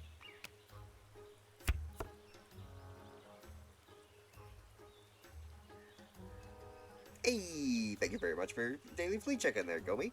And in order to use the battle redeem, or the battle command, you will first need to get yourself a card. So if you go over to the channel points, you can do redeem card, and you'll get your first card that you can actually battle with.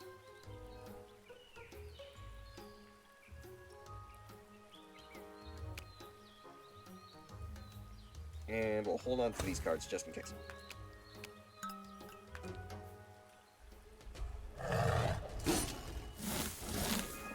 There you go, Goey. Your first card out of 10. Can you collect them all?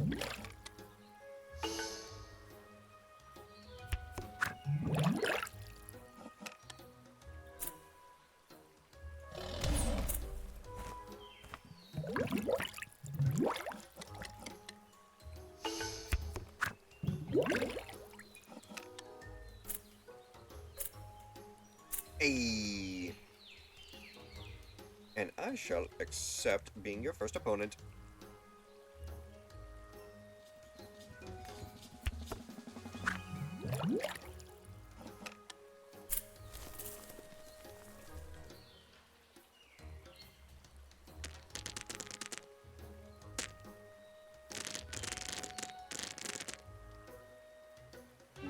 Nice. Can you, at a later time, show me how you set that card thing up? I can certainly try to.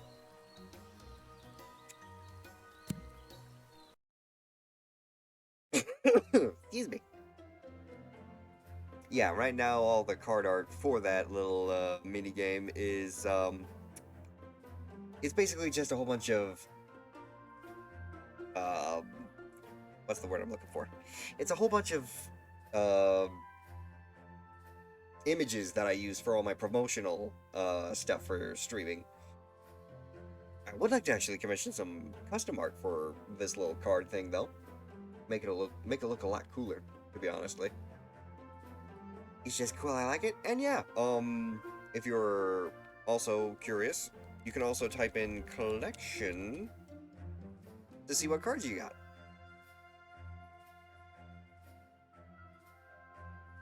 Survivor's Challenge, staying alive.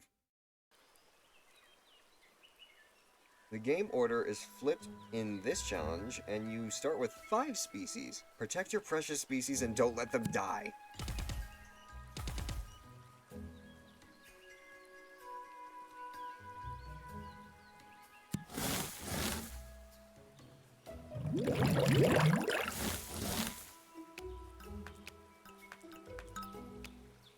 A 1/1 predator ain't gonna do anything.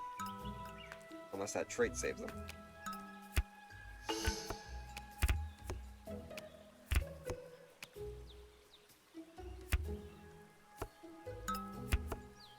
So for now, I'm just banking in sizes. Sizes and defensive traits for all these predators.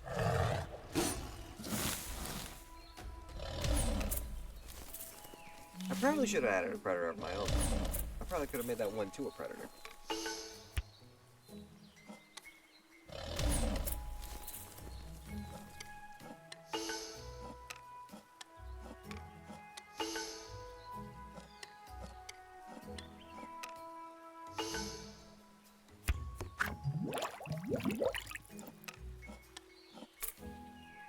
I keep all mine.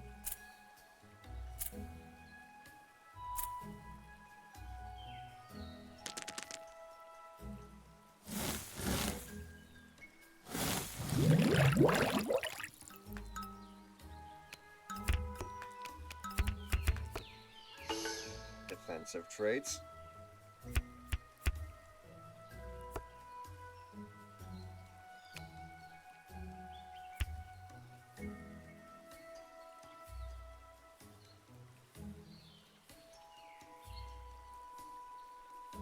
Your environment can still use an extra predator.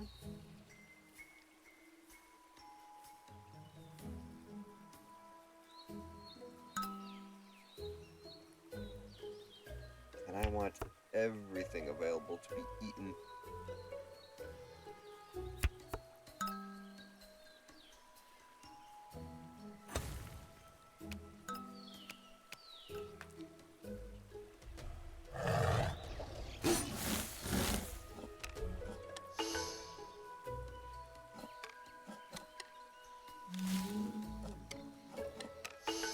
Focus the herbivores. And now it's free game! So... let's get rid of that opportunistic scavenger.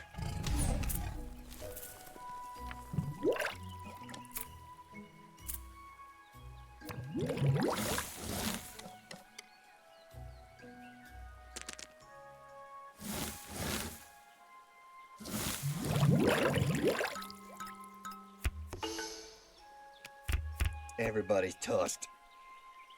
Actually, a tusked carnivore was really good too.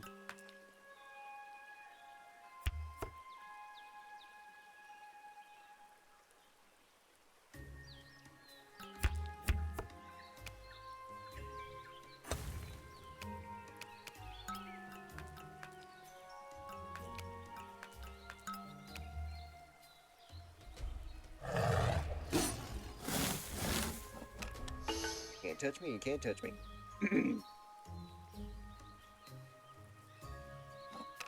You feed you.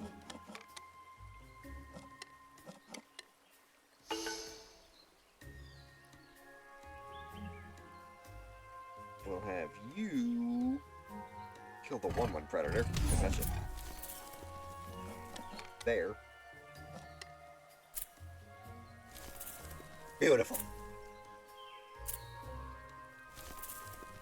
2, 4, 5, 6, 7.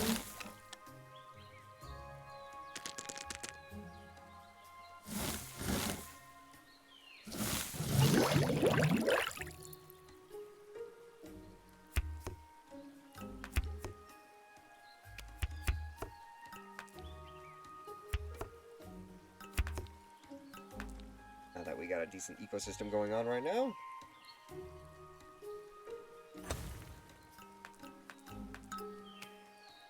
An attack value of 6 can punch over many things.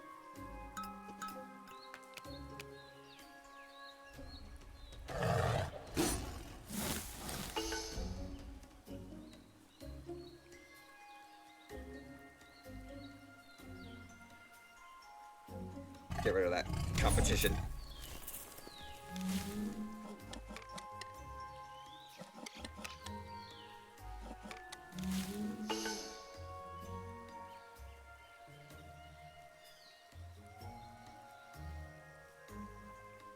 You feed. Thank you.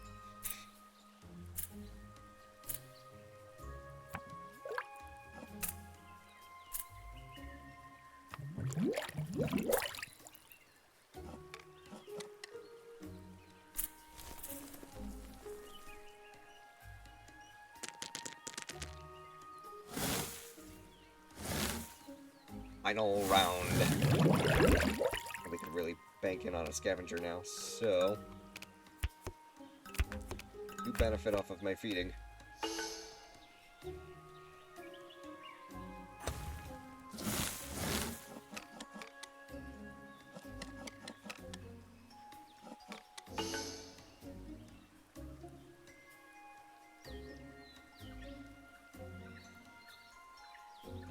Eat.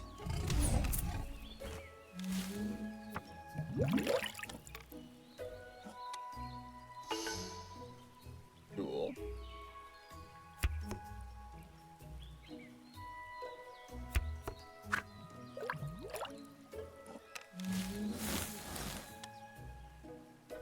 And I think we dominated that ecosystem pretty easily.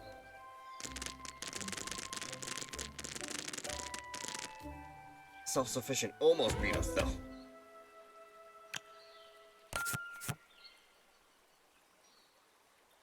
The tardigrade, the ultimate survivor. Tardigrades have been known to survive the burning of ultraviolet radiation of space, being shot from high-speed guns at 3,000 feet per second into a wall, and being stored in a freezer for 30 years. The most extreme of extreme survivors. The balanced opponent. It's hard to put this opponent in a box. Why are we abusing Tardies for? Just to see how much they can actually deal with in terms of survivability. The balanced opponent can utilize any strategy, so be on your toes.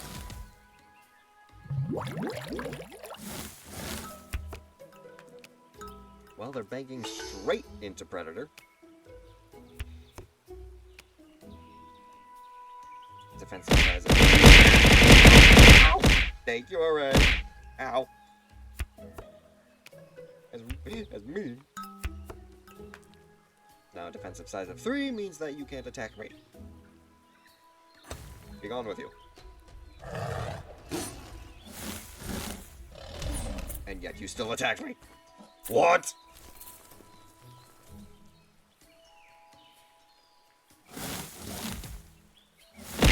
Now. Thank you, Array. Alright, well. When I couldn't bank in on first turn, I can bank in on second turn. Let's see you try and punch over 7 body.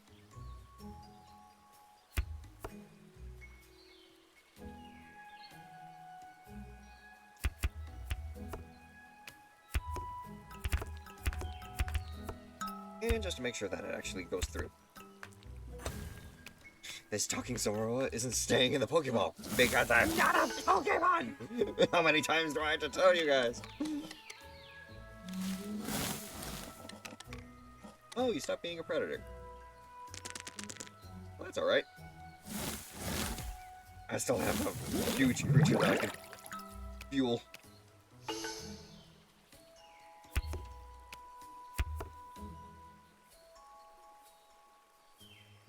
Feed, my child, feed! Feed!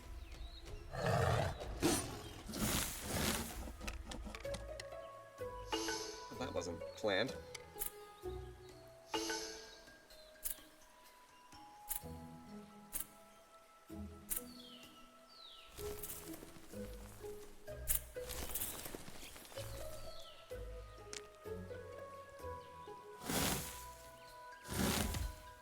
$11-4.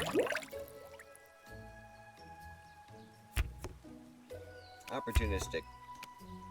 Social feeder that also can feed if the watering hole dries up. Outside of that,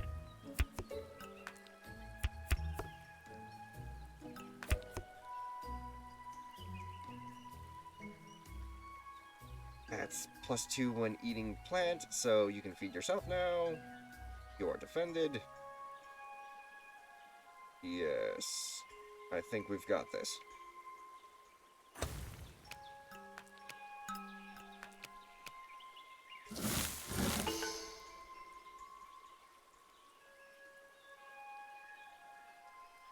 Let's remove the competition immediately.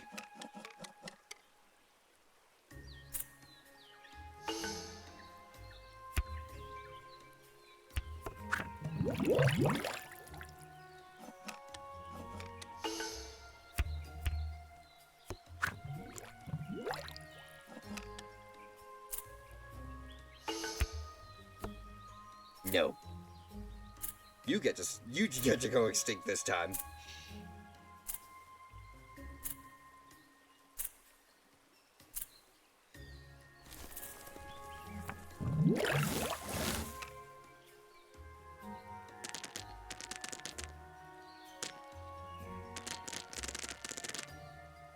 Balance my ass.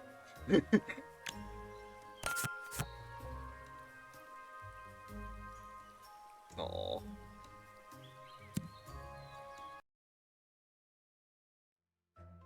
So if we keep... Whoa, juice. That's obviously the greater map. This is getting tougher. The balanced boss level. These balanced species are operating at a higher level of intelligence than you've faced so far. I hope you can beat them to continue your safari. We'll try beating this boss, then maybe we'll switch around the map. And thank you, Gib. And thank you, Gib. 1, 2, 3, 4, 5, 6, 7, 8, 9, 10. You're operating at a higher level of intelligence, but you're making a predator with 5-1. Yeah, good luck with that, kid. I'll tell you who can operate at a higher level of intelligence. Me!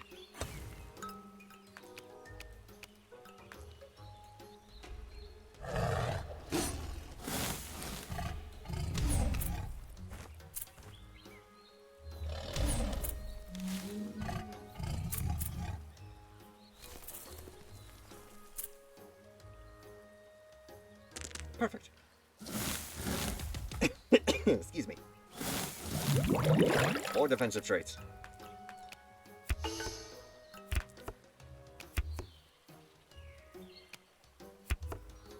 There's plenty of food to go around.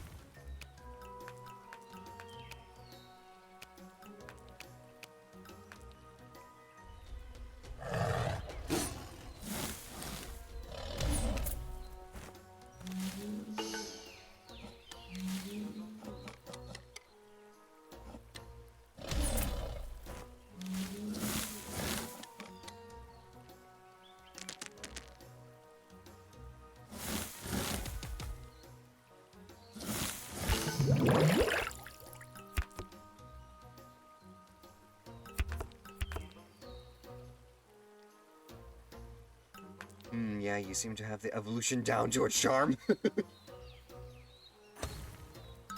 Only for now. They can still try and mix around that predator.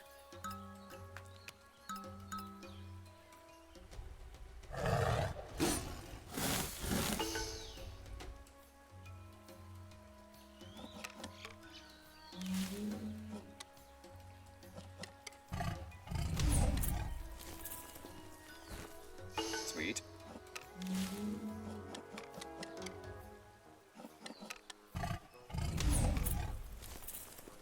I definitely need to get myself a scavenger, though.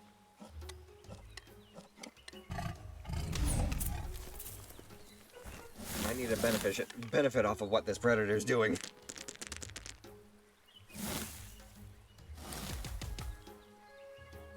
2-2. Even more scavenge. Make him fast, though, so he can't get caught. Oh, never mind. Oh. Never mind. 1, 2, 3. The biggest predator's gone, but 3 new predators took its place. Still protected. So we're just gonna keep banking in what we got.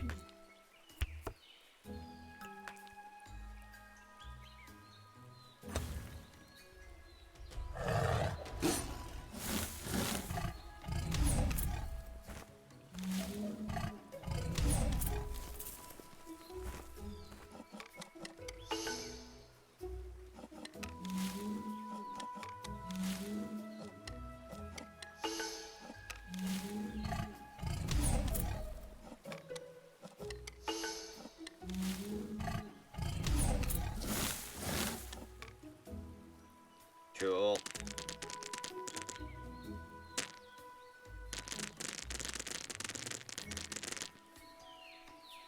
Dominated. Not by a landslide, but by at least 5 or more.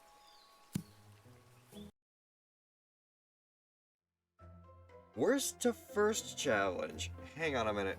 What is this? Never give up. Here you need to be in last place for the first few rounds. Then turn it around and win. I'll reveal your opponent's scores so you can track where you're at. Be in last place at the end of round 4 and still win?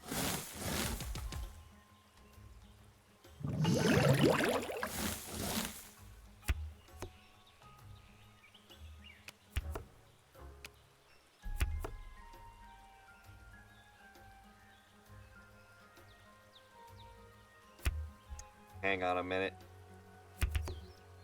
I think I know the strategy.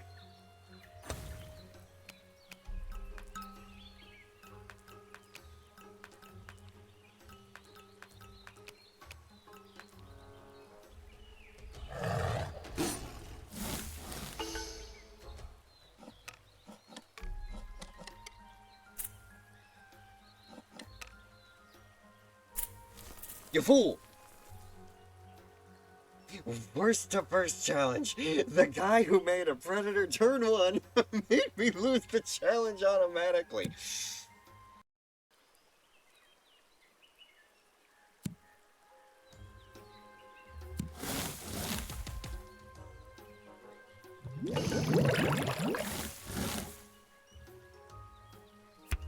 And here I thought I had an idea of what I had to do.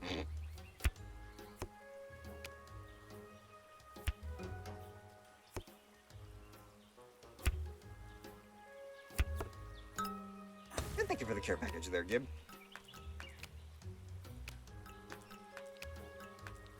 Much appreciated. Would just stop making predators. You know what?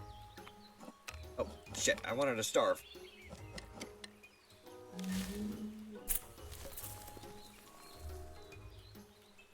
I'm gonna give this one more run. I'm gonna give this one more run.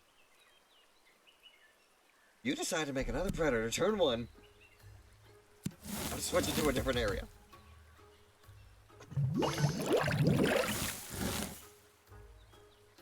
Wait a minute. That's it!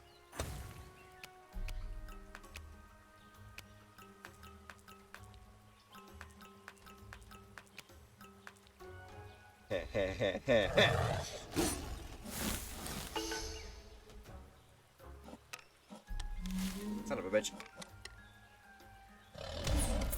Yes! Never mind, we still win.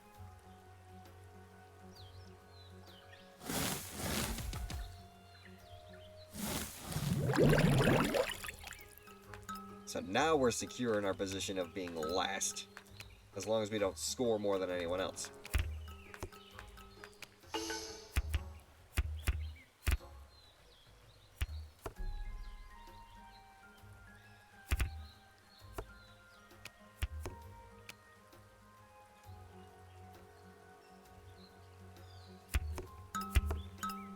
Maximize our body size so that nothing can touch us.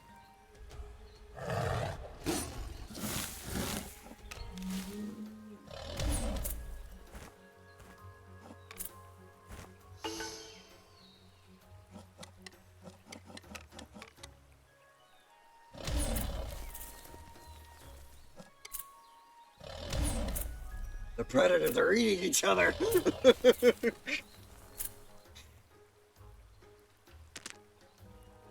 Last place, round 2. Becomes sloth. Exactly. Now that everyone's got a huge point pool, we can expand a little.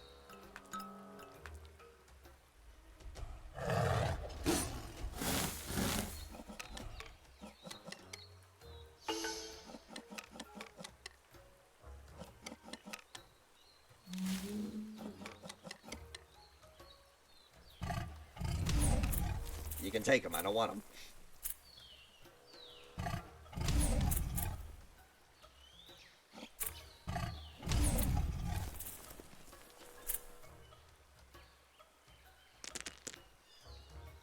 Still last place in round 3.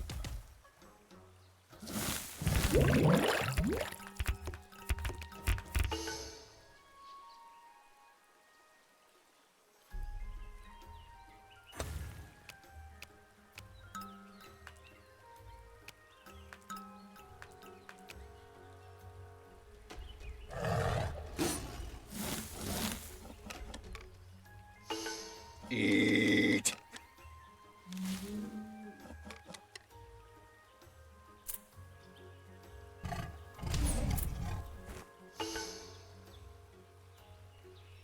That's fine.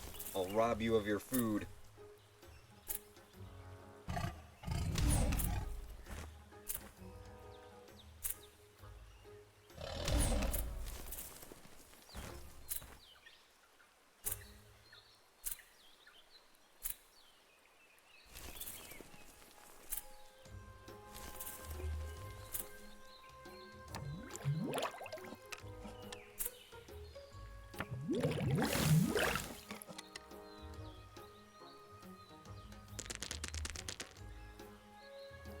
So now we gotta beat 34.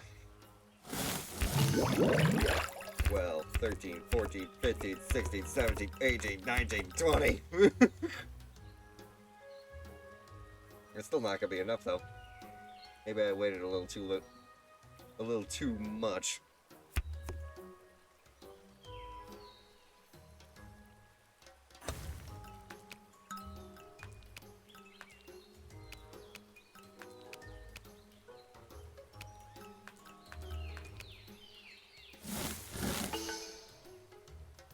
I should have robbed him of his food source.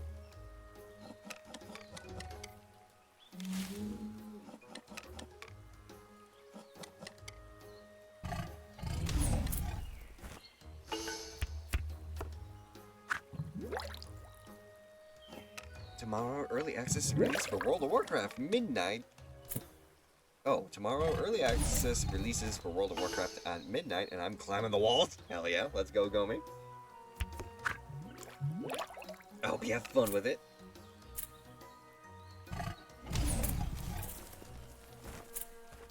Also, I think I'm dead.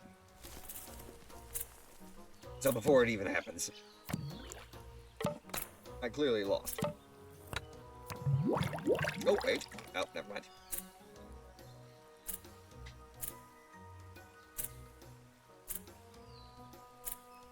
I almost doubled my points, though. 18, that would have been 20, 31?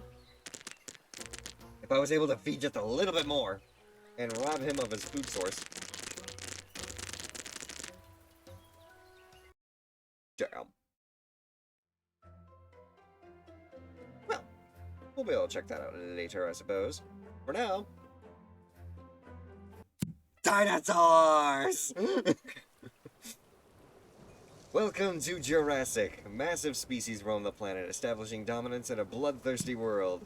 This tutorial assumes you're already familiar with the nature rules. If not, exit and start the nature tutorial. In the Jurassic period, species swelled in size. All species start with size 2. The planet saw the largest land animals in history. Size in Jurassic can go up to 10. Each card played to size increases by the size by 2. And behold, the Lizard King. Let's make an Apex Predator. Play this card as a trait. We need to be size 8 or 10 to benefit from Apex Predator. Add 2 more to size. Our last card to population. And let's see what our opponent does. Thank you, Gib, for the care package. Dinos? Yes, indeed, Gomi. Apex Predators disregard all defensive traits on their first attack each round. One thing to be aware of, though, there are Hunter traits in the Jurassic deck. They are played face down like other traits. Our opponent plays first. That face down trait may be a Hunter. Let's play Thagomizer on one of our smaller species. Skills population equal to a roll of dice when hunted. Great, and let's add to the population. Add a few more to the Apex Predator. And let's see what happens. Our opponent did play the Hunter trait. When they attack our Thagomizer, a roll of the die determines how much population their Hunter loses. They lose 5, and immediately die from their attack. The die roll could be a 0, or it could be 6. Our turn. Good thing we disregard defenses on our first attack. And don't forget to forge. Looking good. You got it from here on out. Each round, you draw 5 cards total from the Jurassic deck and Nature deck. Tap each deck to select cards.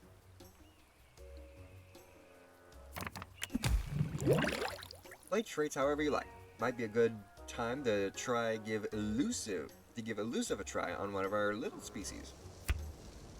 Elusive gives 1 defense and cannot be hunted by a larger species.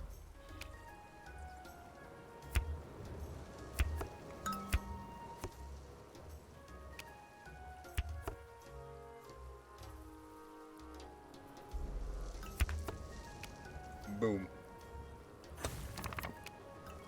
I basically made a Stegosaurian that is got Thagomizers down its tail. So essentially a Kentrosaurus. Or a Gigantospinosaurus. Eat up. Crap. My defensive trait. My Apex Predator! Next round! Hey, get back with the point. Another 3 and another 2. Try and show off some more of those dinosaur cards. A Clever Predator reduces the damage from Horns and Thagomizer.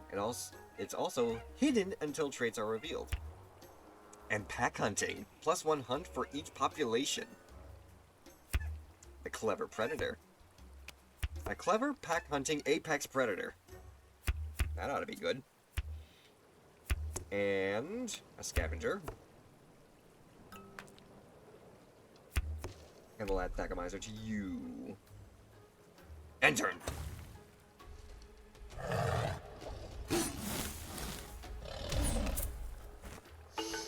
I can eat anyone and anything I want. Attack the Apex Predator.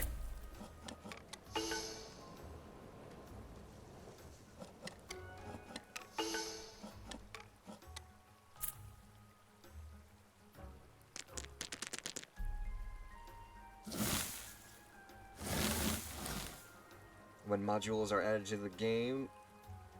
When modules are added, the game lasts 5 rounds. This is the last round, so select your cards.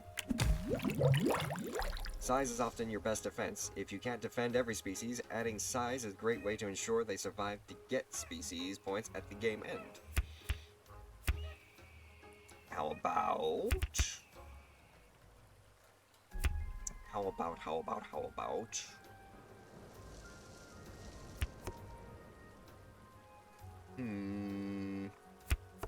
A plated...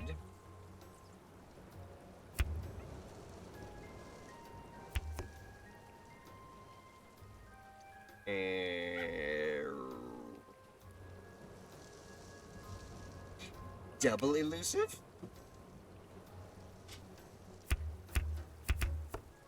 Apex Predator is just an extra large meal, exactly.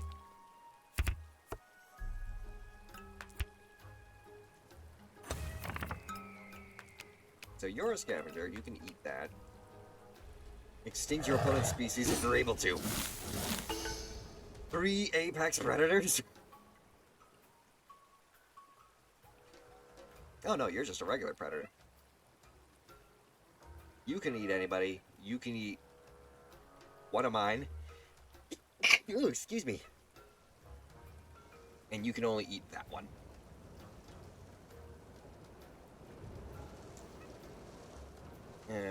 Let's go with... First off, let's feed the herbivores.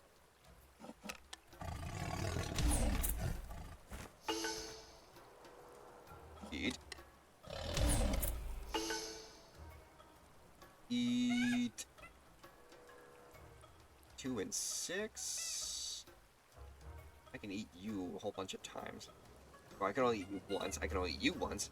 But I can feed on you multiple times.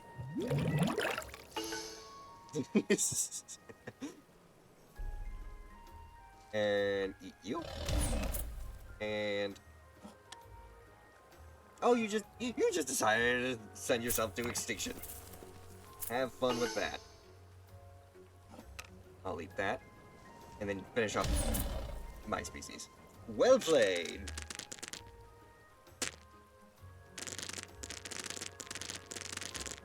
Awesome.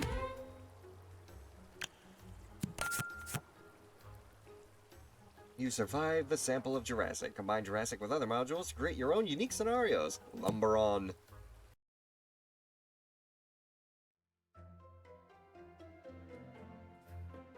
Now we can play the Jurassic campaign if we want to, but there's still two other areas we can check out as well, such as the tundra.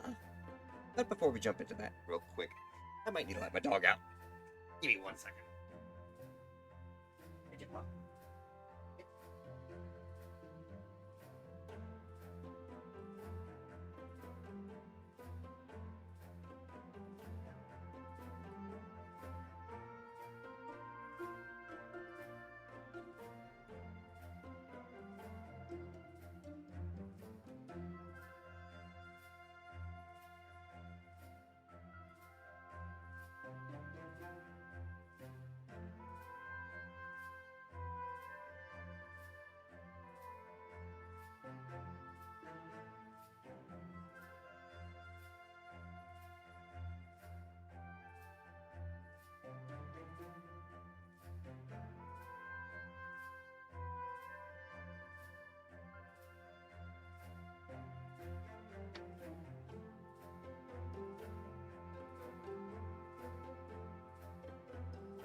I am back. And welcome in there, Pats. How you doing? We're having a lot of fun. Basically just checking out all the new modules and, ways to play nature. The updated version of evolution. Welcome to Tundra, a bitterly cold landscape with little food awaits you. You'll need to migrate to survive the cold and get food. Beware though, predators may migrate with you. Each round of dice is rolled to determine how cold it will be. A 5 means that all species will lose 5 unprotected population at round end. You'll need to adapt your species to the cold. Each size protects us from 1 cold damage. Add 1 more size to your species, and we're now protected for this round. Hibernating is a great way to wait out the cold, protecting us from 3 cold damage. Great! And now that we're protected from 5 cold damage, let's add some more population to rack up some points. Oh yeah, it takes 2 cards to add 1 population in Tundra. Did I mention it was bleak out here? So we have to play a 2nd card to add population.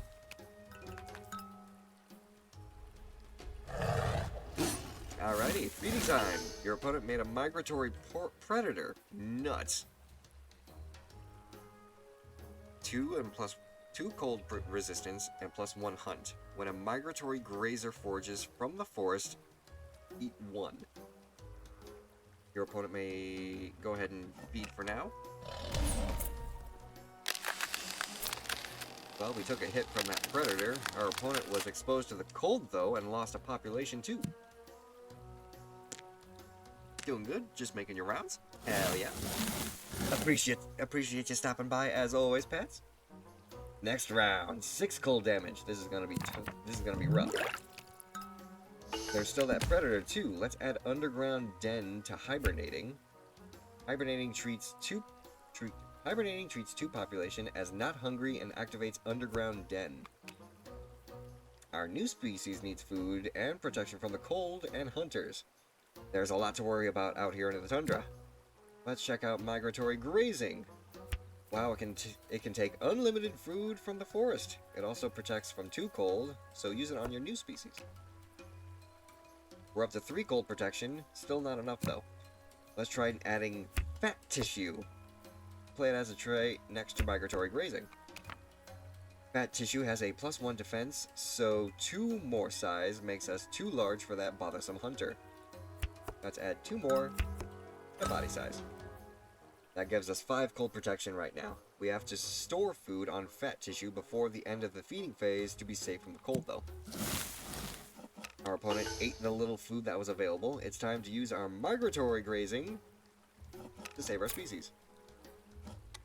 There's a cost to unlimited free food though. If any migratory predators are able to eat, we lose 1 population. This happens even if we have defenses or are larger in size. Now that the migratory predator is full, we can eat from the forest again. Hibernation saved our other species from starvation. Each land species we keep alive is worth 2 points at the end of every round.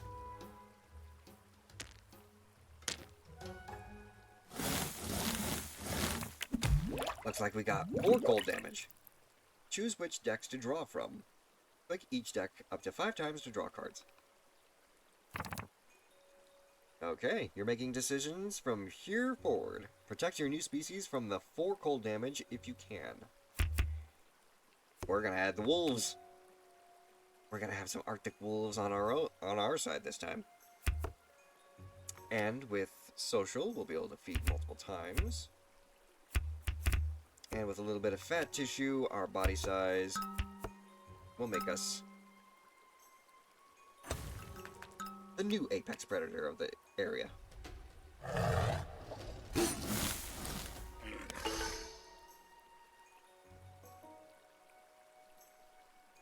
They got migratory grazing as well, so we'll grab this. We were able to feed off of the migratory on their end. And we can feed off of here. And let's just eliminate the competition.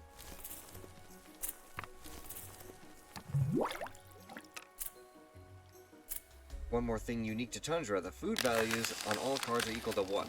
Oh.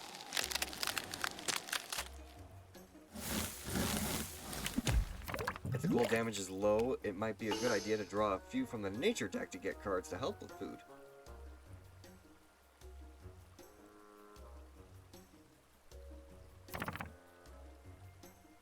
Give a migratory predator a try. We need to keep those grazers in check. Yes. I had to sacrifice the last one I had. However, a scavenging underground burrower who can hibernate.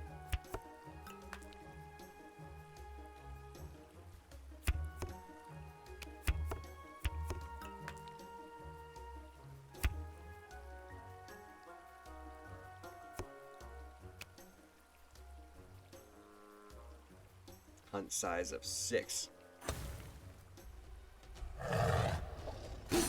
Even the smallest of wolves can take down large prey items.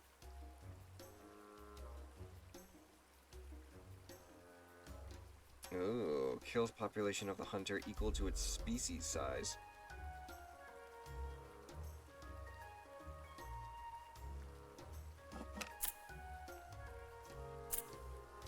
My migratory predator can, however, at least survive off of eating my migratory herbivores.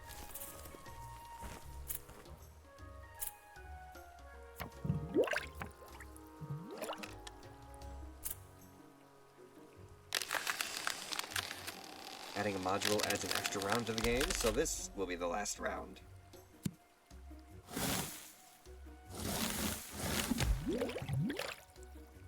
Eight cold damage. I'd recommend drawing only from the Tundra deck to get cold protection.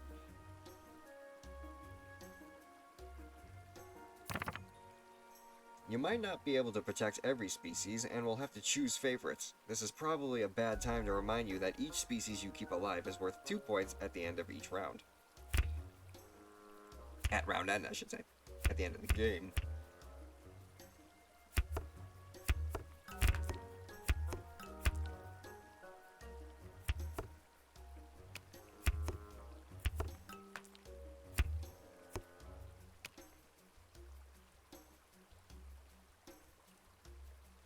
Ooh, but wait.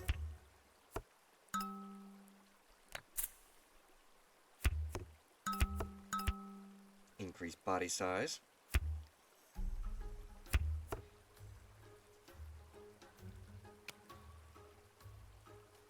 And turn. Don't forget to fill up that fat tissue with food for extra cold protection. The food on fat tissue doesn't score at the end of the game, though.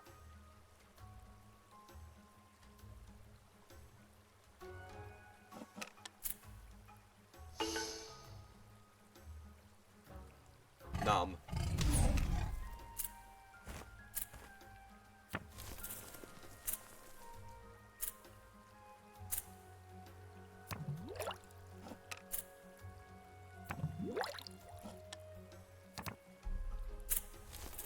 I live!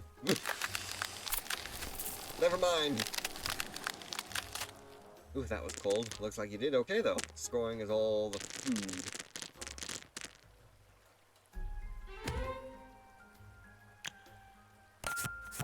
Let's go. Hope you enjoyed the sample of Tundra.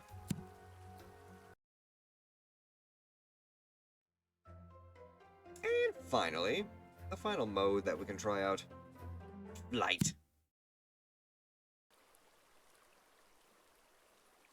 Welcome to Flight. The ability to fly lets us escape from hunters and soar to a faraway place where population can explode.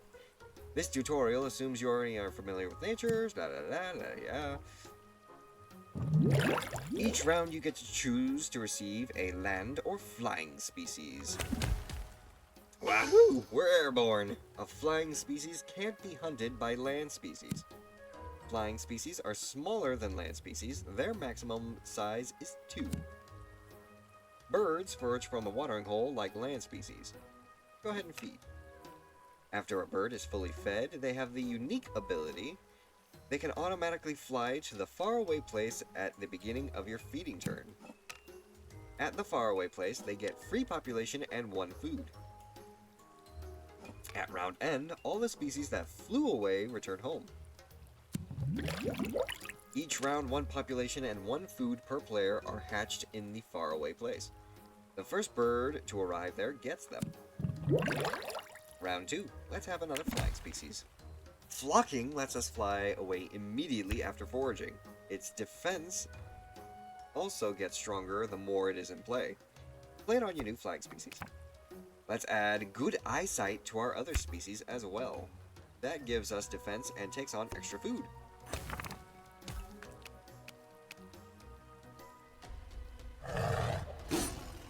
Our opponent has created a flying hunter with claws. Unfortunately, your flocking combines with theirs to give us 4 defense. Our species with good eyesight is vulnerable though, so let's feed it first. Now that it is fed, it will automatically fly away on the next turn. Our opponent's flocking species flew away. Now our flocking only provides 2 defense, but we can be hunted. Fortunately, flocking lets us fly immediately after feeding, so we feed. And so long, hunter.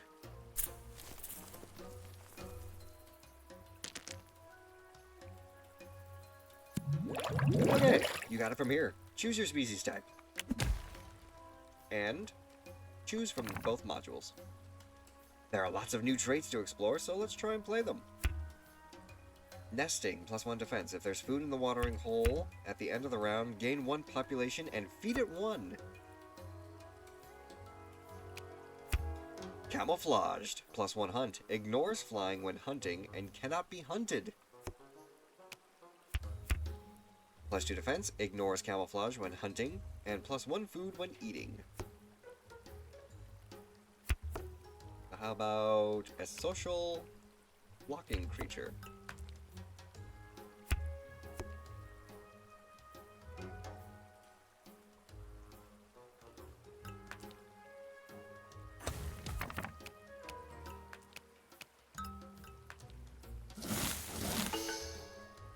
Make sure to get those eggs from the faraway place.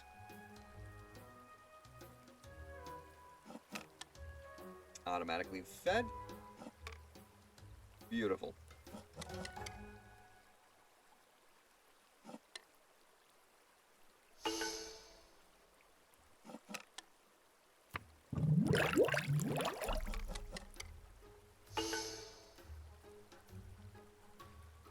Oh, I see, I see.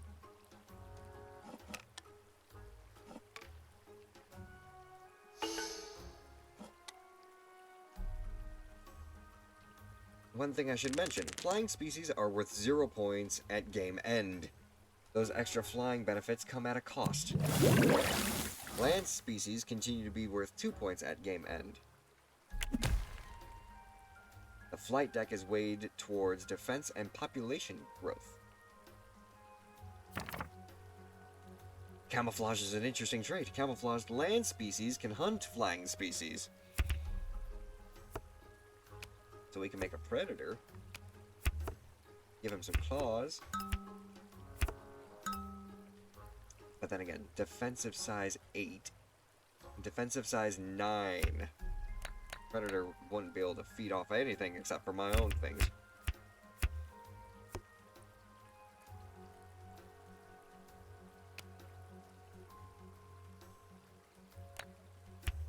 However...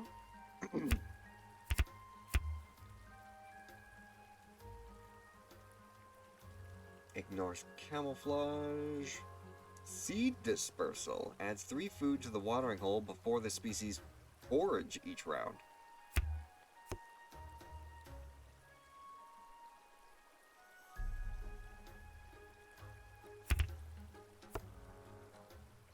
Horned, clawed.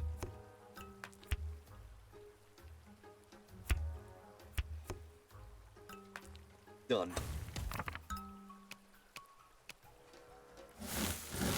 Flight tends to be less aggressive than other modules. Birds can simply fly away from the hunters.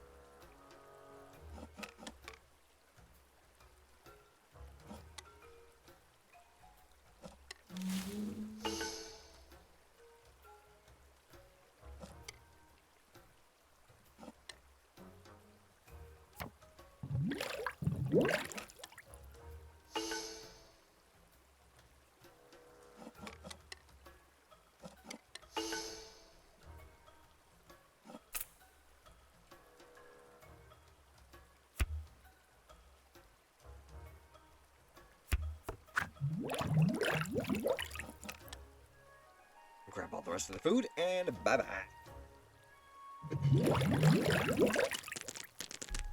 This will be the last round.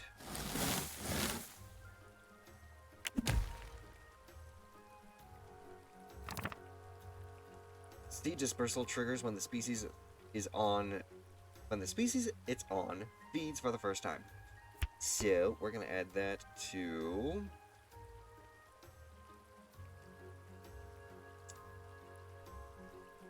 our migratory flyer.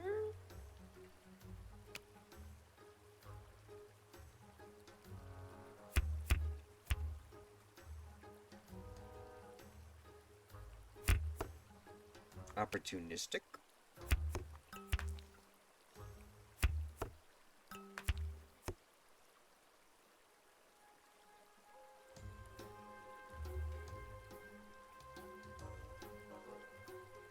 And hold on to it, just in case I need to feed you.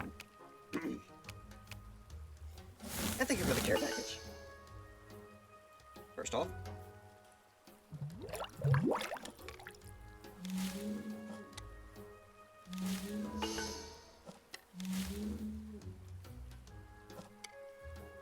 first bird gone.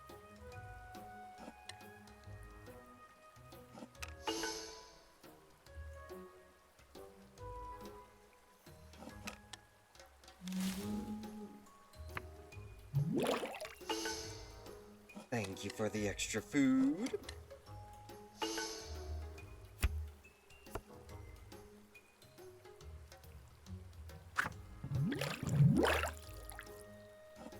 Keep you around for the extra points, and boom.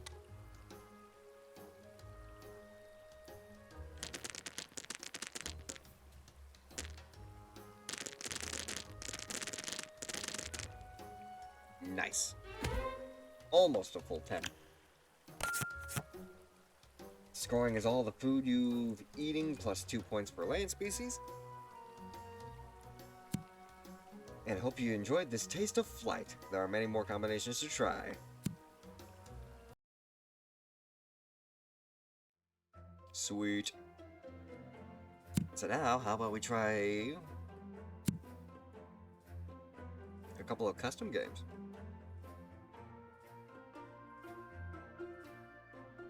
Let's see here. And actually, hey, the animals we've unlocked so far. Didn't actually get a chance to read the short-beaked echidna. The echidna has spines like a porcupine, a beak like a bird, a pouch like a kangaroo, and waddles like a penguin, and it also lays eggs like a reptile. That is because echidnas belong to a very niche group of mammals, which are known as monotremes. They are egg-laying mammals. Very fun.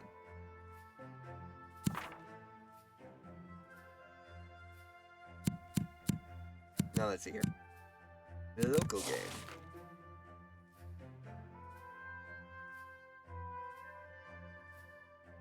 We'll go ahead and do a medium AI opponent. Just do it 1v1. But we're gonna do Arctic dinosaurs.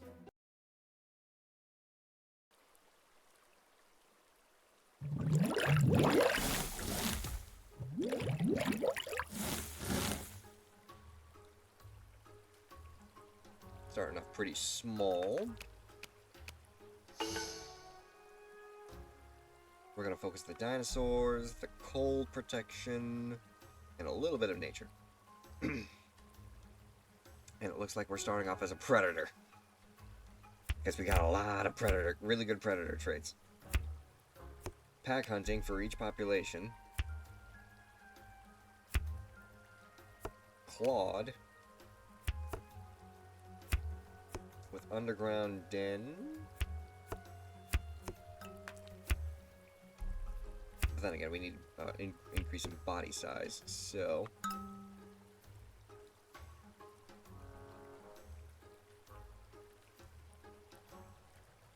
and we do have full protection thanks to our larger body size.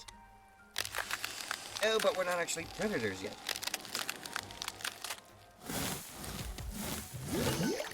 I never played the predator trait.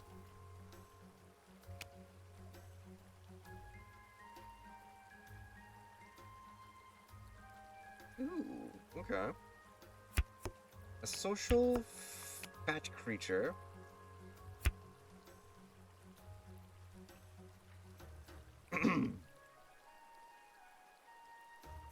Defensive size of 7, but we have a hunting size of 8, which means we can punch over. But he's also got horned, so... Ooh, but wait a minute. Yeah, if we do that, we'll be able to feed into the fat tissue easier.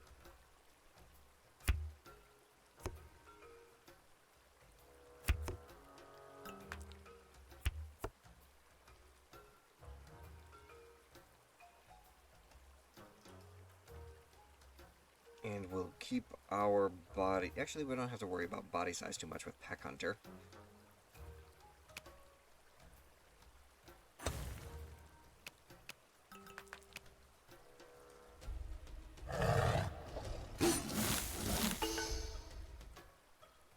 On the hunt!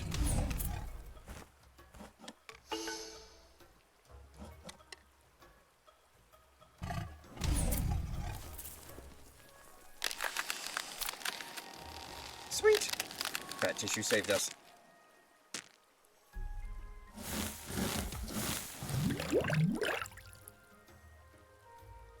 Four, though, is going to be an issue.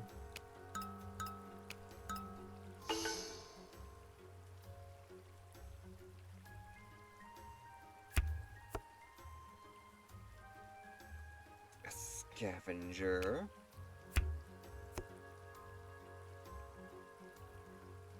Actually, you know what? We'll let that one die. We'll bank on that body size. For now, however, increased population to make us easier to feed. And instead of elusive,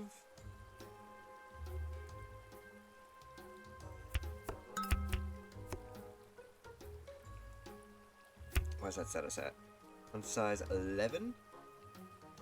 Don't want to even try and attack you though, so hunt size 12 doesn't hurt me. But those traits might.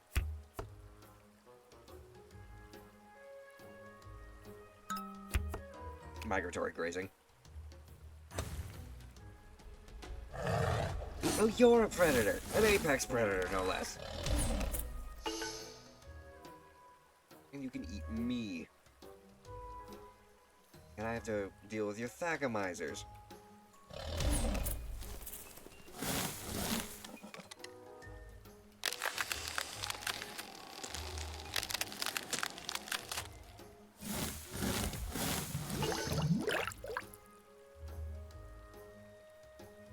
I need something to help me with that apex predator. At size 8 or above, ignores all traits. Which we are 8 or above.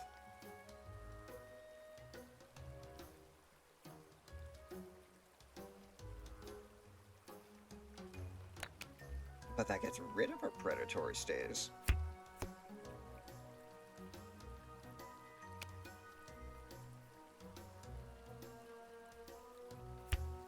Eight or above pack hunting.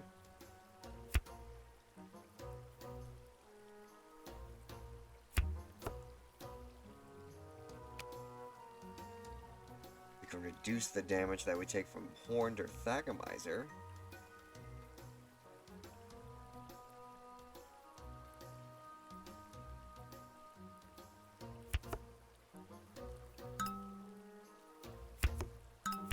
And we're gonna have to bank in on body size just to prevent him from attacking us.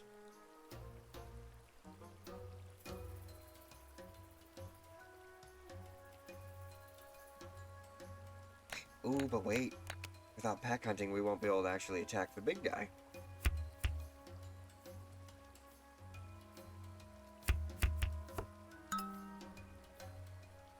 Hunt size 12. Max size 10.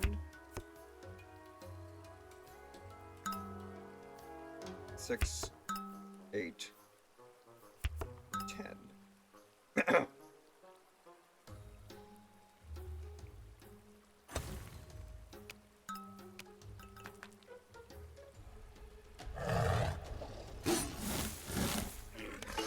So now we can take a bite out of you.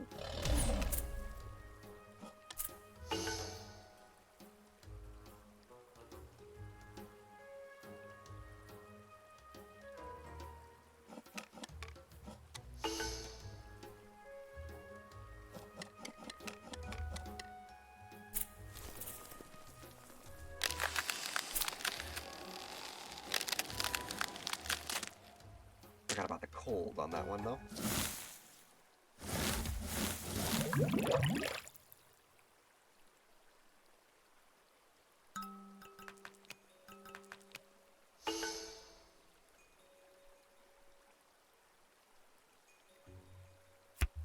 Migratory predator. Not good, though, in the current situation.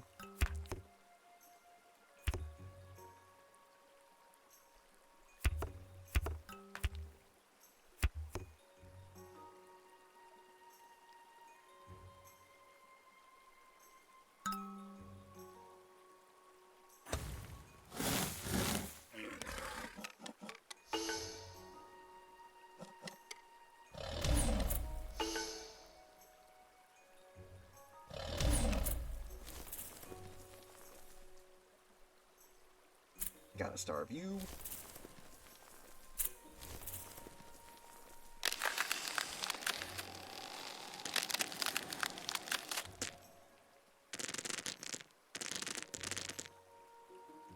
Beat him by one. Damn. Alright then.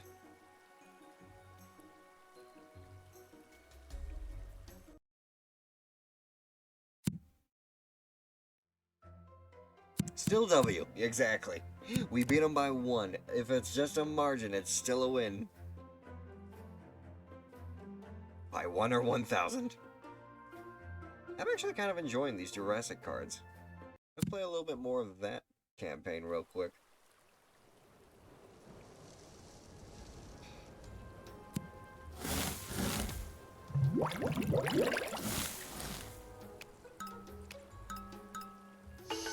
Apex Predator right off the bat. With tusks and Klepper Predator. Oh, but wait a minute. 4, 6. Make an actual predator. 8, 10.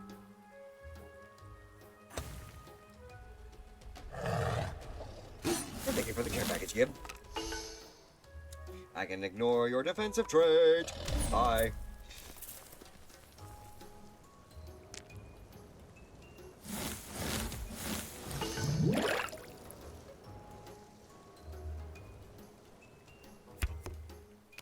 Atomizers.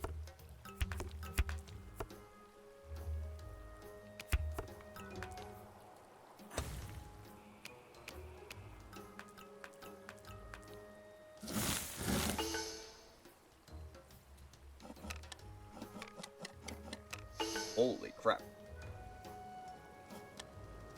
A hunting gang of Mapusolas. That's what I've created.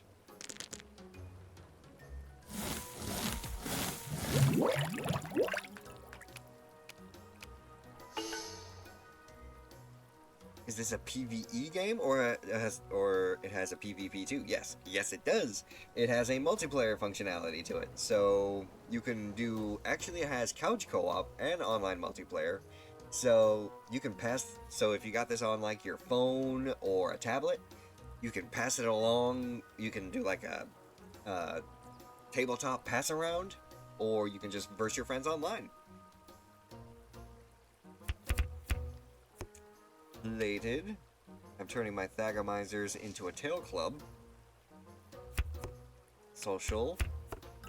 I've created Ankylosaurs.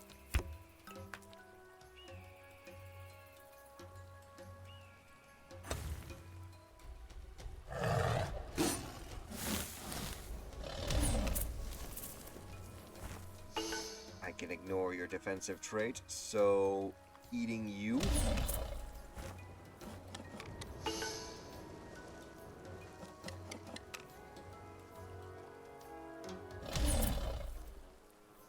Removing the competition off the field.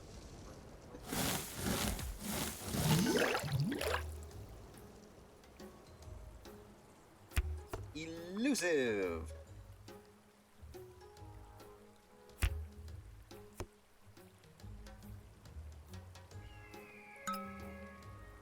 Make you a little larger.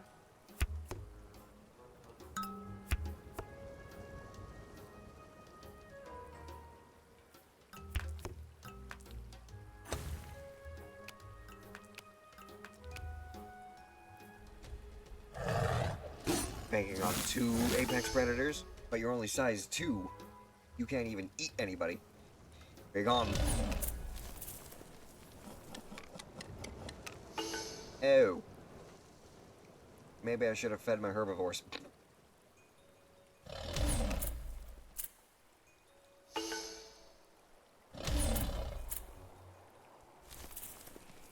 You're extinct.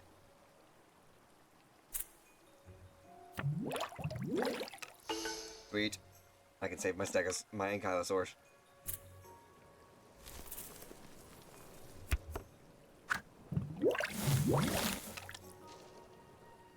Perfect! Not a complete and total loss.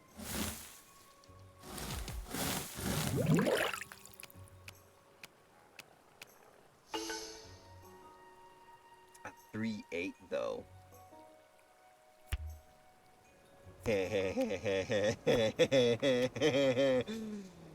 2 big predators on the scene. A tusked dinosaur.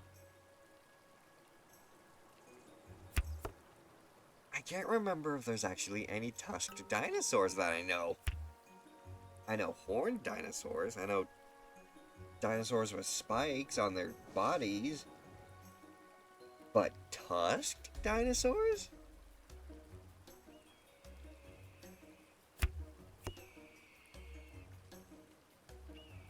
I may have to look that up. Honestly.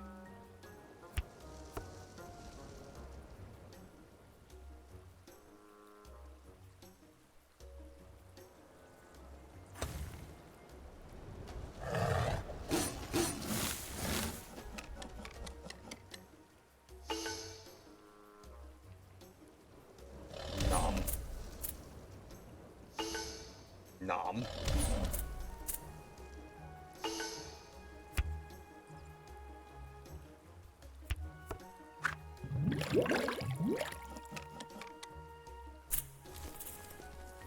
Beautiful.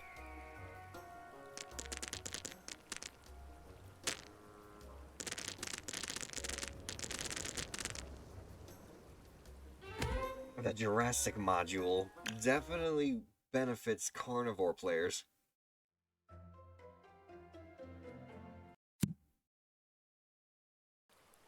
I wonder, if the regular nature gave us real life, well not real life, but living animals, will beating Jurassic or Flight or Tundra bosses give us the respective animals in that category? Flight for birds, Jurassic for dinos, and Tundra for Arctic creatures? I suppose we can find out.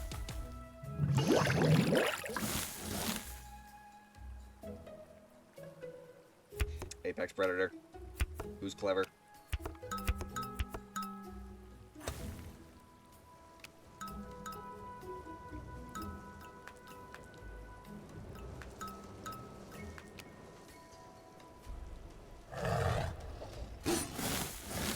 An Apex Predator counts as a Predator card.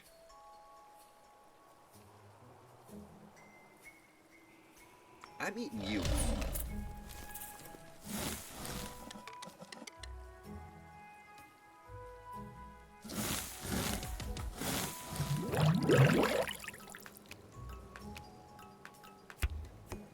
Pack Hunter.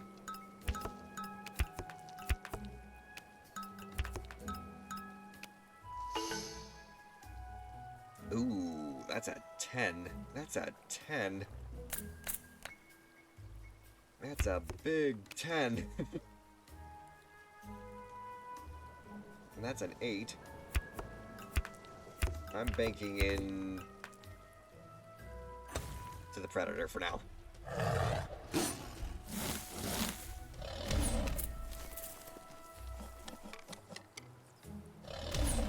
How dare you feed on me with your pack hunting tactics?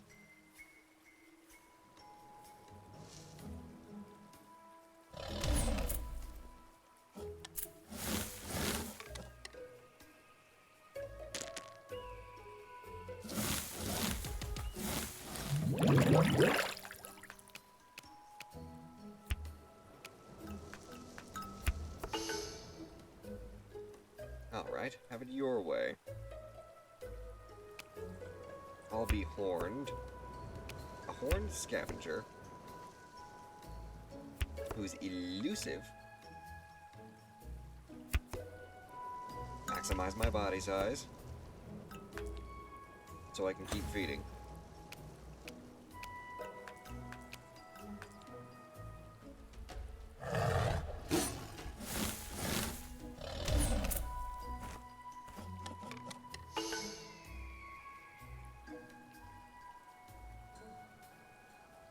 Kill those raptors.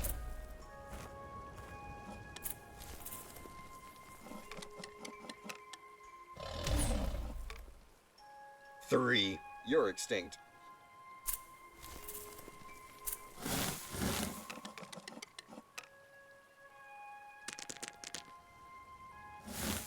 I do need a decent herbivore. Noticing I need a herbivore.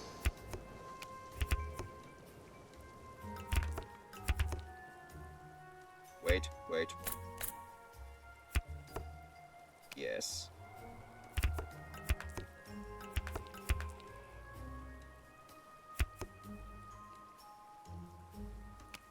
On the off chance you don't get hunted immediately.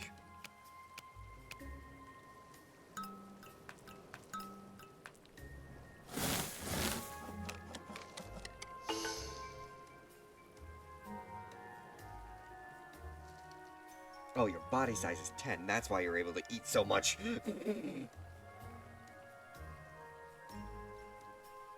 Nom.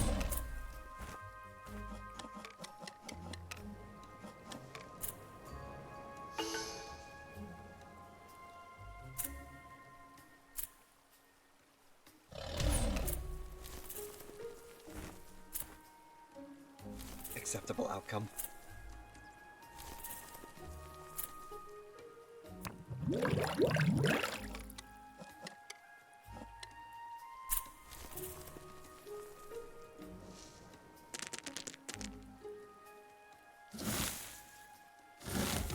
Final round.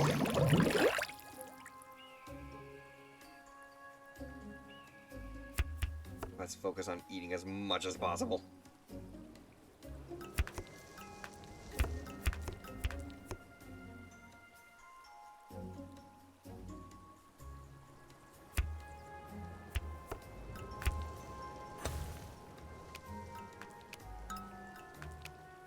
I believe I'm the only predator in the area now.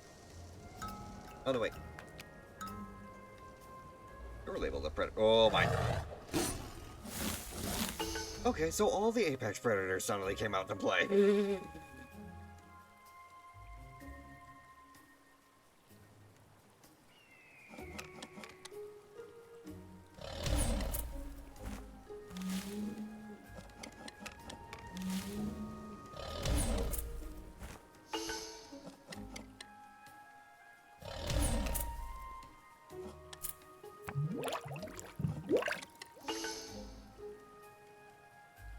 Getting rid of...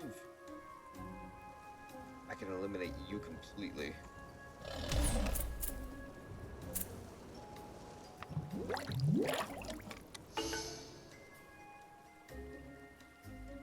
Defended by elusive.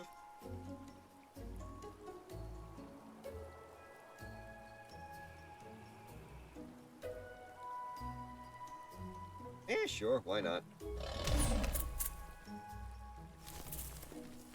Oh no. Apologies, Murray.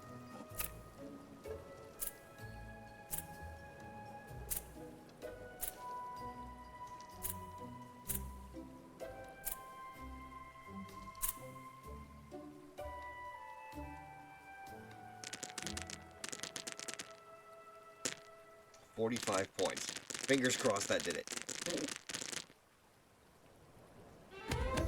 That did do it. But that wasn't 10 or more. Oh well. I suppose that's where we'll have to just leave it for now. Pure Jurassic Beauty. Jurassic Cards Only Challenge. I suppose we'll leave that for the next time then. I do enjoy how they have this set up now, though. Multiple campaigns that you can explore through. As well as just the single, or the multiplayer way of playing.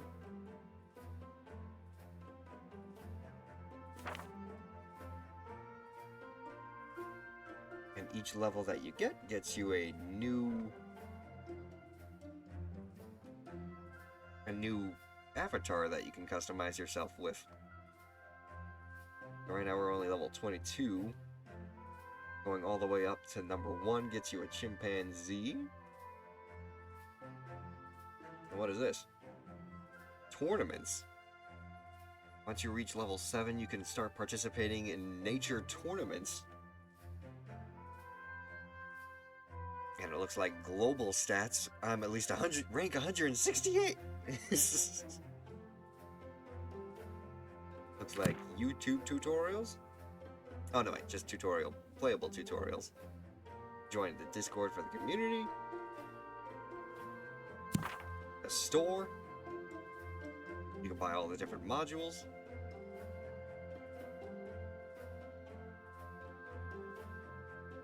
Nice. I'm looking forward to seeing how much further I'll try and get myself in with this game. But for now, it is indeed that time. We will go ahead and end it here and try and find ourselves someone to raid. The better question is, though, who is actually alive to go and say hi to? Let's take a look, shall we? Well, Mecha and Nakara are both still playing Sea of Thieves, and we did raid Mecha last time, so how about we go and raid Nakara this time around, and join their little soiree of, swashbuckling buccaneers. So, we're gonna go ahead and start up that raid. And of course, we are going to go ahead and do the 1,200 follower raid message. Feel free to copy and paste that right there. And on that note, I will simply go ahead and say, thank you all so much for joining in today. If you did enjoy what you saw, do consider leaving a follow, as it does help out the channel. And if you're also watching from the YouTube archive, do consider subscribing there as well, as subscribing to the channel helps out, subscribing to the channel helps out that channel as well, and you'll be able to check out all of our other archive streams that we've got, as well as everything for this card week and other event weeks. And finally, if you want to stay on top of when I go live, if I had to cancel stream for any reason, or if you want to try and support the channel and its content in any way, do consider checking out the socials on my card. That way you will be informed and you'll find links of how you can do so. So yes, thank you all so much once again for joining, and as always, I'll see you next time. Spirits bless, and bye-bye.